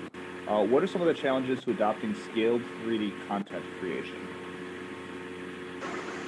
Yeah, good question. That's probably what I've been thinking about the most in this topic. So I think there's a couple things with scaled content. So first is the cost. What as I was speaking to many companies that are in this content creation space, I've talked to companies where to create one single SKU costs anywhere from $60 to $400. And if you just do the math, if we have even a tenth of a million SKUs, we're talking millions of dollars there. And then if you continuously change this time over time, you have a financial problem, right? So you can't scale that. And the other challenge, not just from a cost perspective, but you look at the lead time to create this content. A really good company that we've spoken to can render roughly 500 SKUs in a matter of 2 to 3 weeks. Now, a lot of it comes down to, do you have, or do these companies have skilled designers that know how to render 3D content? And that's one thing that I was educated on, is that this is a unique skill set. This is something that a 2D artist cannot just pick up easily. They can be trained on it, but it takes some time. And most of the studios that are out there, it's kind of a gig economy, freelance workers. And so when there is work, that's great. They can ramp up productivity or production, and we're able to produce a lot of content. But when there is not that demand there, that's when you face a challenge of being able to get content in a relatively quick turnaround time. So I would say cost and lead times are two of the biggest challenges. And then finally, and this is kind of how I'm trying to position this to our leadership team, is, but I truly believe that content and the fidelity of the content is only going to improve over time, to the point where, can we start to replace 2D assets? Is there a need for 2D assets? And so, leadership today is not going to say, okay, let's have a cost for 2D and let's have a cost for 3D at scale. But if we can now say, look, we can render a 3D asset, remove all of the costs to create 2D assets, and now this single asset can do so many different things, whether it's in AR, whether it's in VR, whether it's for CGI sort of experiences. Now, that's a pretty compelling reason to kind of invest in that space. But those were some of the challenges that we were facing in terms of scaling content. All right, another question from Facebook, and this one is for everybody, I believe. Give me a moment. A question for all presenters: when will we be able to actually feel the products through VR? So will there be devices that we can put on at home while wearing the headset that will enable us to feel things like clothing?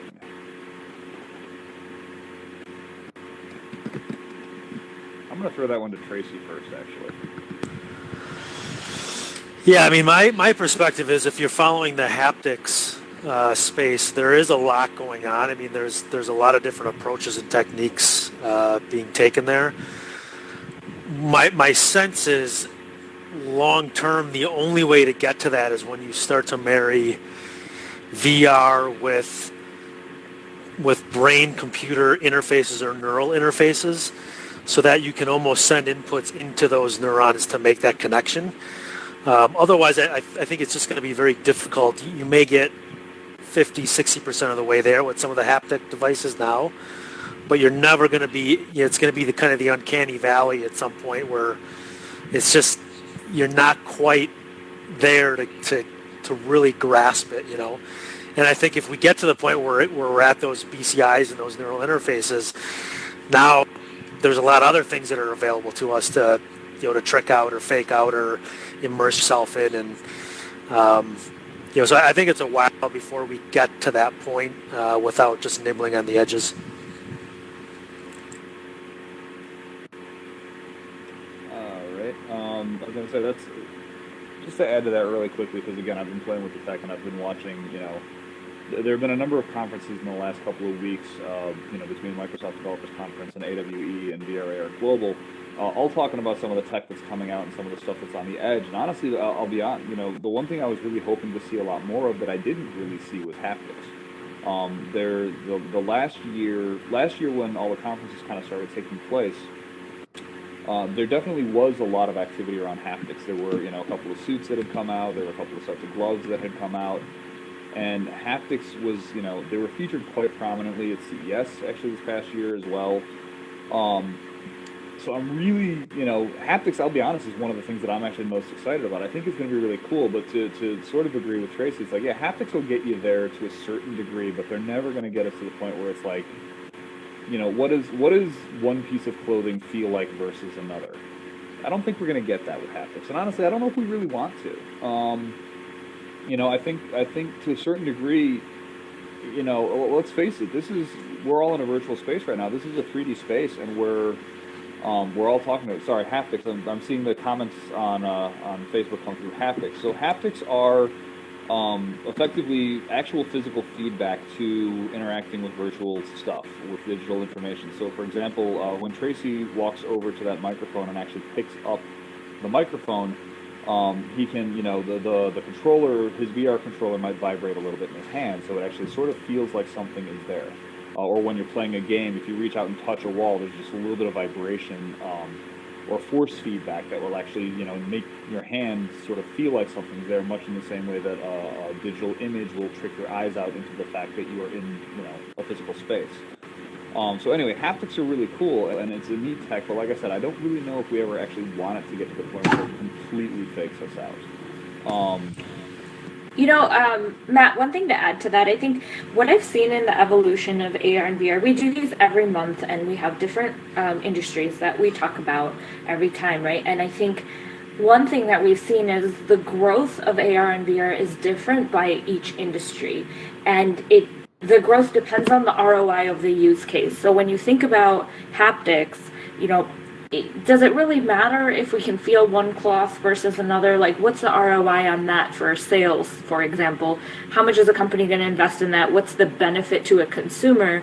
Versus when you think about like medical training, that's an area where haptics has taken off because to be able to have that tactile feedback is very valuable, and it changes the effectiveness of a training. So I think it depends on the use case quite a bit. Yeah, right. And to piggyback on that correctly, you're also right. Like, just having a little bit of a force feedback, for a training simulation is not the same thing as, the granularity that you would need to be able to do like textural differences. Yeah. That's awesome. Okay, cool. Anyone else want to add to that really fast? Because it was for all presenters. So Michael, Dreas, Michael Chu, if you guys have anything to add.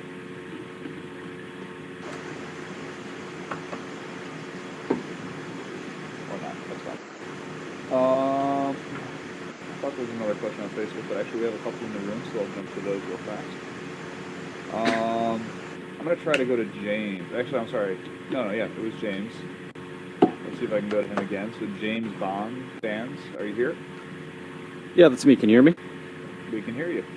Awesome. Just a quick two-part question here. When we all think of augmented reality, I think a lot of the masses think of we can see the physical product in front of us. When we go to the store, we can see, a 3D product. We can try on shoes. We can try on makeup. I think one of the most revolutionary use cases for AR is storytelling. And I just want to know kind of what are some of your beliefs on AR's ability to tell a story. And the second part of the question is, one of the biggest buzzwords that we've been using lately is gamification. So I was just wondering, what are some of the strategies to utilize AR in gamification for specific companies, you name it? Who wants to go first on that one? Okay, is the question around how is gamification taking off? Sorry, I missed part of that. Just like, what are some of your strategies, to utilize AR in gamification? Like, if a company were to come to you looking for a strategy for gamification, what are some of the ideas that you've been? What are some of the strategies? Got it. Yeah. So yeah, I can take that one. I can start with that one. It really depends, first of all, on the product and the consumer journey, right? So if we're talking about a candy bar and we want to get people to purchase more, that's going to be a different type of gamification than if we're talking about gamification around educating the customer on the product benefits. And these are real examples of pilots that I've ran, not all of them in AR, but just in gamification on its own merit. When it comes to AR, I think it's super powerful just in that it's so immersive, right? And it's called immersive technology for a reason, because immersive reality for a reason, because you can really engage with it in a different way that you cannot for any other technology. So you can, if you think about, let me think of a good example. I mean, Pokemon Go was the most famous example of AR, right? And while it is old, it's still one that keeps coming up in these groups over and over just because of how gripping it is. And so I think that one, it was less of a strategy driven. It was more gamification for the sake of entertainment. But I look at whichever client I'm talking to, I first look at what is the goal of this? What are you trying to accomplish with this? Is it driving product knowledge? Is it driving sales? Is it, something else? I think that really defines how you build it out. But I do think gamification is important, and I've seen it both with and without AR quite a bit in the pilots over the last year, and growing more now with COVID. Yeah, so Ramita, I mean, to focus it a little bit more, I think he was specifically talking about how storytelling, there were two parts to the question, namely storytelling and gamification. Gamification basically taking something that we already do on a relatively regular basis and making, basically making some fun aspect of it or making some gaming aspect of it. I'm trying to figure out how to make those two particular aspects of augmented reality working within a retail space, or how those things are actually, so like Tracey had mentioned it during the presentation, how, they've got, they give a person in the virtual environment $20 and say, okay, cool, you've got $20 to go spend on this. And, they don't really give much instruction beyond that. It's kind of a game. Okay, go spend $20. So I'm curious, I want to hear actually Tracey's take on that a little bit, just because of what you're doing within Context and sending people into virtual retail spaces. And also Michael, particularly with the storytelling aspect and how Macy's is using that. So, I'll throw that to you guys real fast. Yeah, I mean, I think if you look out 5 to 10 years, what you're going to see, whether it's AR or VR, is actually objects that generate personalities or connections with consumers, right? And it's a very nascent, early place today where a lot of research is being done. Is right now you look at AR and it's placing a couch in a room, and you see the couch and that's it. But in the future, that couch can talk to you. It can tell you about itself. It can show you its different colors, its fabrics, and that can happen to any product. And a lot of that connection, that emotional attachment, we call that brand memory, is important for the brand, regardless of whether you transact or not. So you start to see a lot of this personalization, and as more and more of those connections are made, you're going to see this knowledge around you as a consumer start to build, and these things almost becoming, it's more than just an assistant, but it's like part of you, and they understand you and they can recommend how to use themselves. And that's what you're going to see from the Facebooks of the world, who integrate Facebook Shop with their photogrammetry and photo solutions, turning that into 3D objects and then attaching personalities to them. That's where the future is going to be, and it's really not gamification, but more of like this emotional connection you're going to have to these items. Yeah, just to add, and kind of, we've been thinking about this. It's a really good question about how do you tell a story, how do you tell a narrative around this, and a lot of it is product discovery. I think we think about like, hello. Hello, we can hear you. Oh, sorry. There was a lot of. I felt like I went to a new room. But we think a lot about when a customer comes into a store. You think about a traditional store experience. You have a rack of clothes, you have some signage, and you have a price tag, right? And that's essentially how the customer shops. And I think I know this is not a space on retail, but it is a topic on retail, but.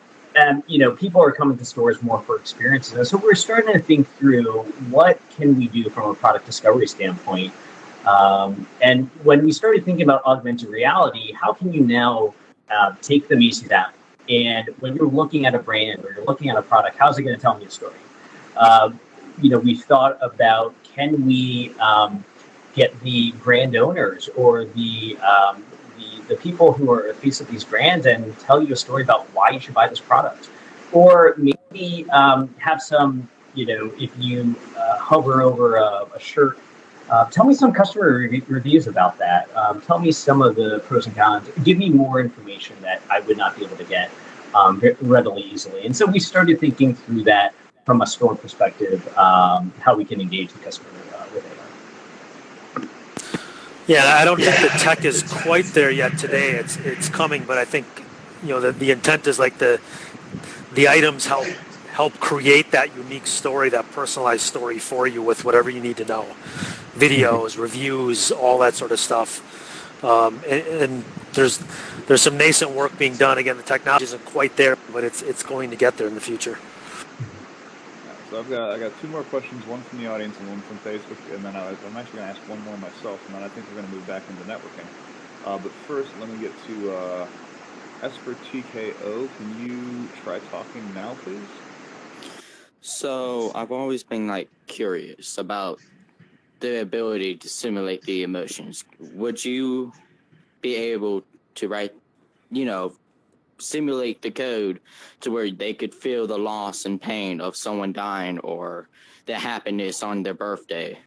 Could you simulate the actual life of a human being and put it into a game and make it workable with an actual, you're talking to an actual person? Actually, I was going to say, I'm going to combine that with the question that just came through Facebook, because they're actually somewhat related. The question that just came from Facebook was also, do you see holograms or virtual representatives playing a role in the store? And part of the reason that I would say that those two were kind of combined would be, if you're going to have a virtual representative, you want them to actually be representative of a human. You want them, I don't know how many of you guys have been dealing with chatbots on the web lately.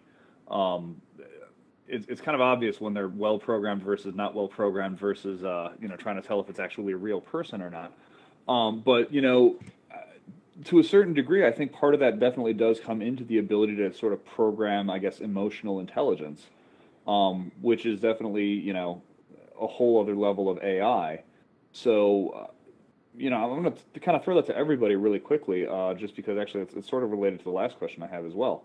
So I'm gonna jump out to Michael Dreas if he's available and ready to answer this one. Tom, just let me know. Do you think you can take that one at all, or? Tom, can you hear me? I was just checking with him. Yeah, we're good to go. Just ask the question. Yeah, so the question again was, having to do with like virtual representatives and the ability to utilize things like emotional intelligence in, either a retail sales or a support aspect like that. And just see what your thoughts are. One sec.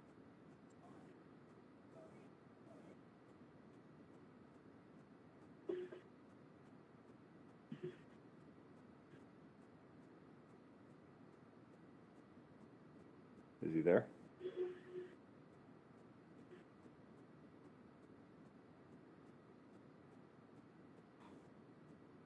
Now, hopefully at this point you can hear it over the live stream. We're more about creating models and the experience of the item itself. I'm sure that applies to that. Sorry. Yeah, pretty much just trying to get your thoughts on it more so than, your actual, your company's direct experience. I can toss it to someone else if you want. That's fine. Yeah, I guess so. Okay. Well, I'll go with Michael Chu then, because you're representing a pretty big retail space. So let's see what you know. Yeah.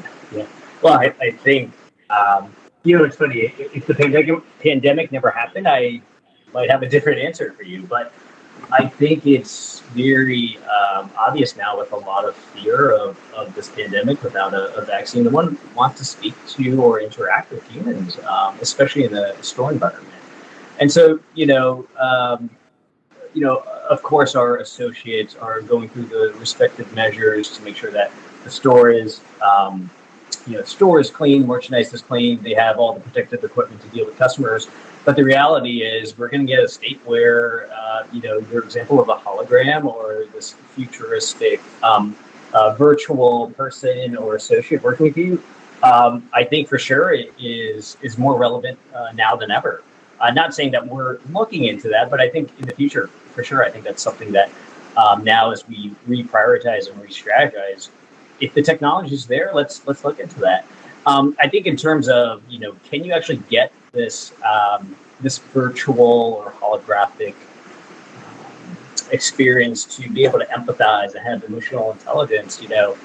I'm no expert in the AI space for sure, but I think it's really interesting, and just from a topic of just ethics, right? If all these big tech companies are trying to build AI into to be able to do all this stuff, ethically, who's to say what's right and wrong, right? And so how do you build that emotional intelligence into that, saying that this is how a virtual person should react to a human if they say something like this, right? And so, again, I'm no expert there, but I always find that topic quite fascinating. Yeah, my sense is the emotional connection may be a bit off, but what you're going to see is the convenience factor, and that's going to almost be as good. The technology is going to always make things easier, whether it's a shopping assistant or the better that gets, the more you rely on it, and the more your emotional attachment to that thing or that workflow or that whatever it is goes up. And I think that's where it's going to start. And then as it learns more about you, now you can use the AI techniques to now get a little more intimate there. But I think that's where it starts, is just the convenience factor, taking things off of you that are menial, mundane tasks, or making your day much freer for other things you might enjoy. I think that's where it begins. I think I agree with Michael's statement that I probably would have had a different answer pre-COVID. I had, Matt, you probably remember, I had traveled a lot just a couple of years ago. We had traveled to a lot of different places, and I had looked at different emerging technologies in each country we went to. And I think one thing that really stood out in my mind was in Japan, there was a lot of use of these digital assistants, but with a face, and they had this use of AI in conjunction with holograms and physical objects and things that were used to really combat social isolation. And now with the presence of COVID and everybody being on lockdown for so long, I think you just see that coming through more. There's a website which shows what are the common things that are asked of like an Alexa or a Google Home. And I think those are super interesting to read because there are people who actually just want to have a conversation with someone, and there's a use case for that, especially with like you see that in senior living, or you see it with young children as well, where they just treat these things as conversational objects. And I think that is going to evolve, especially when you can put a face to it and have this virtual person there who you're dealing with. And when you add machine learning and they know your preferences, they know about you, I think it just takes it to the next level. Yeah, I was gonna say, I was gonna just jump into another question really quick, but you actually said something there that really triggered a response here, being how often my two daughters, want to grab the phone and just say, "Hey Google," and start, tell me a joke or tell me a story or sing a song, like little things like that. But it seems really silly that we actually, it's like they're talking to a phone and asking it to do this sort of stuff, but it is, almost like, I guess, having another person that can just sort of be there to entertain. And so the last question, it's, this one's coming from me, I'll be honest, and I want to kind of get a real quick answer from everybody. Just with what's going on in the world, or particularly around America right now, with, the way that the riots have been, and obviously there's a lot of, COVID obviously caused a lot of changes in the way that people are thinking, with social distancing and with retail and with all of, spacing and safety and healthcare. And I think an entirely other aspect that's also causing a lot of thinking is what's happening right now around a lot of cities with, riots and, again, kind of the emotional sensitivity issues that are causing, like the Black Lives Matter movement and several others. And I'm curious, from the retail perspective, at least in Chicago, like we've had to shut down for days. Retail stores have been looted. There's been a lot of problems there. And so now I'm curious, just sort of throwing that into the mix again from the retail perspective, how do you think that going forward is going to change things? We don't know how long this is going to be sustained. We don't know if this is something that's going to go, be here with us for months, or if it's going to be, kind of resolved in the next week or two. But it certainly seems like, between a lot of, I guess, emotional insensitivity and a lot of, the COVID lockdowns and, quarantines, I guess, had a lot of people boiling over to begin with. Just what are your thoughts, I guess, in terms of how, is this pushing immersive tech even farther? Is this something, do you think the safety factor is going to be an issue? What are your thoughts there? And I'm going to kind of go from the end, one end right to the other. So let's start with Tracey real quick, and then we'll get back to networking so everybody can just start talking and asking questions.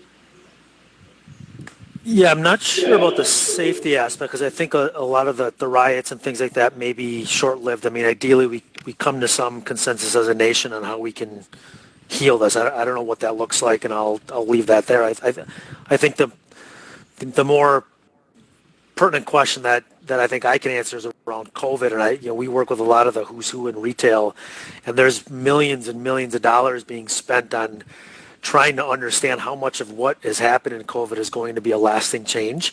It used to be conventional wisdom was, the U.S. is going towards 10 to 15% of online sales over the next 5 years, and it's going to top out much to the analog of like a China, right, where a lot of the e-com shopping is kind of, they're looking at as the model of where the U.S. was going, and that may be 15% at the highest. Now you've got retailers and brands saying, we think 20 to 30% of online shopping could stick and is not going away, right? So that's a massive change in everything from supply chains to how you plan the stores to all the retail space. There's going to be massive change in stores, and I think as we move to online and much of this sticks, it's no doubt that everything we talked about tonight is going to become a reality faster than it would normally have, and that's where I think it's just a matter of time between now and when those technologies catch up. Some of them are seeing the light of day today, but it's just a matter of time, I think, before we see a lot of that stuff take hold and technologies catch up to where consumers expect them to be not a novelty and something they can use on a daily basis. So I'd say I think retail was already going through a transformation. You see malls were having less and less folks shopping in them. Online was already having a presence. Retailers were testing out new models. And I definitely think the last several months have accelerated in a way that we can't go back. Typically there is a higher adoption curve when you think about people joining a new technology, and right now people have started to overcome that, partially because of necessity, right? Like, I just need a way to do my groceries, and now that I've tried it a few times online, this actually works really well. Whereas previously you might not have had certain generations or certain folks trying it out. Now they have already adopted that. And so I don't see that moving backwards in most categories. I do think that it's here to stay. And there are some real changes coming out of this. There's some really cool innovations coming out of it too. I think there's a lot of startups coming out of here which are doing some really cool thinking around how to reshape the way we operate. That being said, I'd mirror the thoughts and the more recent changes over the past couple of weeks. I'm not sure where those are headed or how we address and heal. But more to come. Like, I think we need to watch it and see. And I hope that there are folks innovating around that as well. Michael? Yeah, I agree. Both with Tracey and Renita. Digital, the digital growth for sure is only accelerated.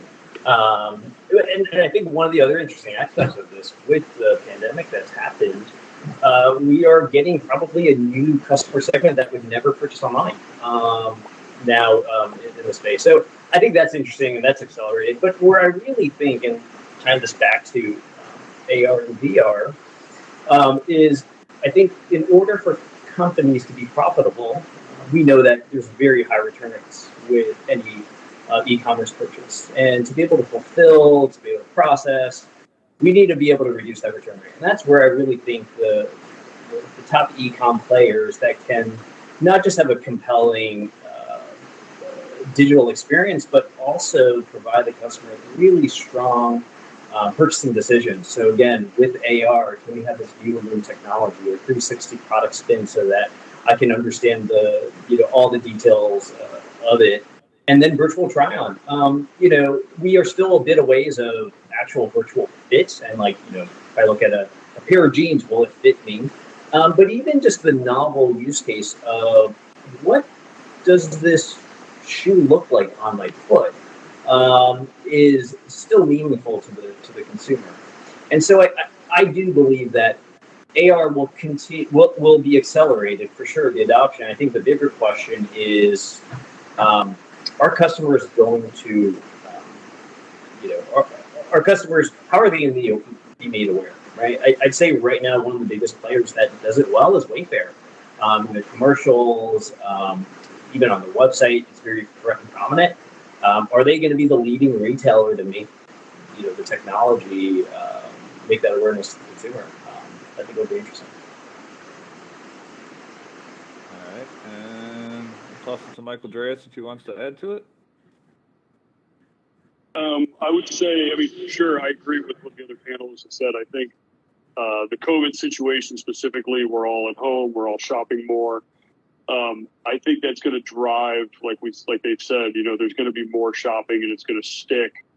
But I'd say, because I'm more from the imaging side and the content creation, I would say one thing that I'm thinking about through all of this is that now in the online shopping experience, to a certain extent, people will forgive certain things, like maybe not being able to zoom in or being able to see a product from all angles, that type of thing, whether it's a 360 spin we create or an AR environment.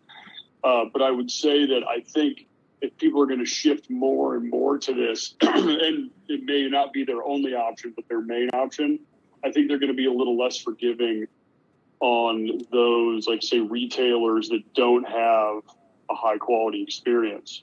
I think that they're going to, it's going to need to be the ones who have the, the high res imagery or definitely the experience of being able to kind of try something on, whether that's a watch on your wrist or a shoe on your foot, something like that. I think those experiences are really going to kind of bridge that gap between traditional shopping and what we know now. But I think we're going to need that more and more in the coming days.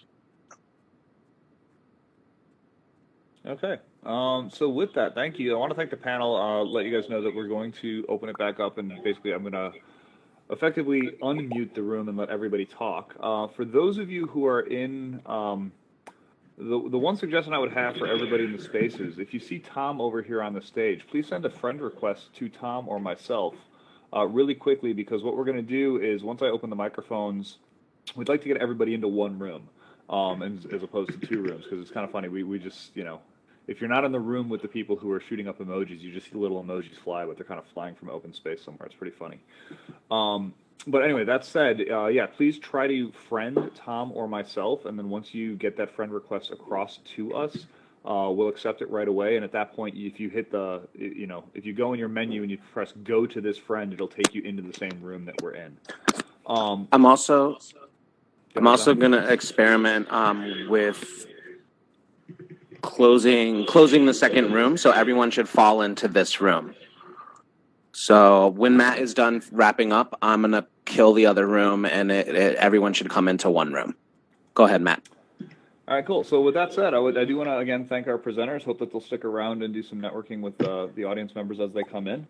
We do this event every month. Next month, we do change topic every month as well. So our topic next month is law, and we're going to have a bunch of lawyers on stage talking about all the different legal aspects of what's coming with immersive technology and all of the new law and the new issues that is creating for the law.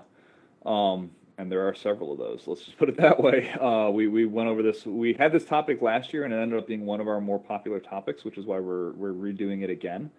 In a few moments, I'm going to open up the room so that you guys can, so that everybody can basically talk, and we can all just come back in here and network with everybody and have some open questioning. Remember that this room is spatial, so I will kind of unmegaphone everybody, and if it's a little bit loud in one area, you can kind of just move to another area to have a conversation if that becomes an issue. But that said, again, thank you to our presenters for being here today. And thanks again to Tom for doing pretty much all of the legwork getting this whole thing set up, because he did pretty much all of it all on his own this time around. I didn't really help with much of anything. But with that said, I'm going to unmute the rooms. So once I do unmute the room, which I've actually just done now, you will have to actually unmute yourself individually as well. It doesn't allow me to unmute you. It just allows me to give you the ability to unmute yourselves. And then with that, I'm going to turn myself off air and everybody else off air. And we'll come into the first room. What's up, Tom? Yep. Yeah, go ahead. We'll turn everyone off air, and then I'm going to try to close the second room out so everyone should come into one room. All right. Sounds good. Thank you very much, everybody. We hope to see you next month. If you have any questions, contact information is available for pretty much all of us at VRARchicago.com, and you will... the live stream will stay there. It'll be posted. So the Facebook, I'm going to end the Facebook live stream shortly after I'm done talking here. But the video will be up there pretty much from this point on, and it'll be linked from the VRARchicago.com page. And if you have any questions, please just reach out to us, connect with us. We're always happy to talk. And thank you very much. And thanks again also to our sponsors, Bundle AR, 1871, and VRAR Association. And with that, I'm going to unair myself. Wow, it's funny. I see all these emojis going up, and half of them are from people that aren't in the room, so it's really interesting. So please, anyway, come join us in the first room.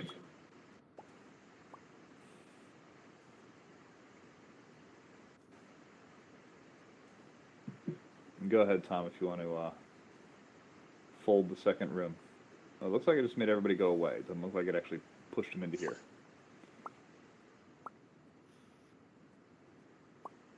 How many people were in the other room? I want to say about 12.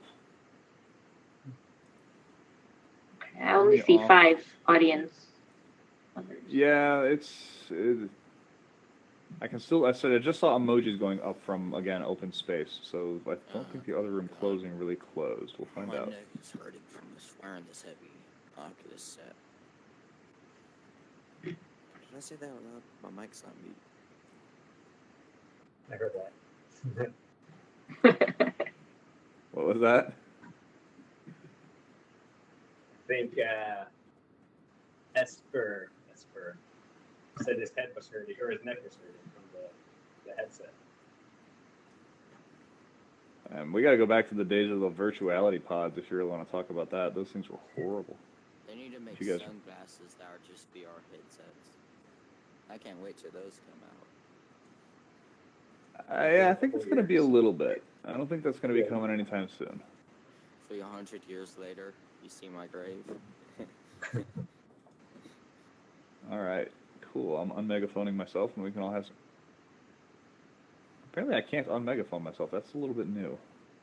I can only mute myself. Oh, there we go. All right, better.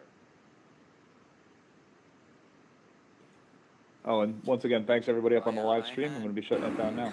Yeah, so it bugged out, and I'm trying to fix it, but it bugged out. And the other room was more populated than this room, so that's really unfortunate.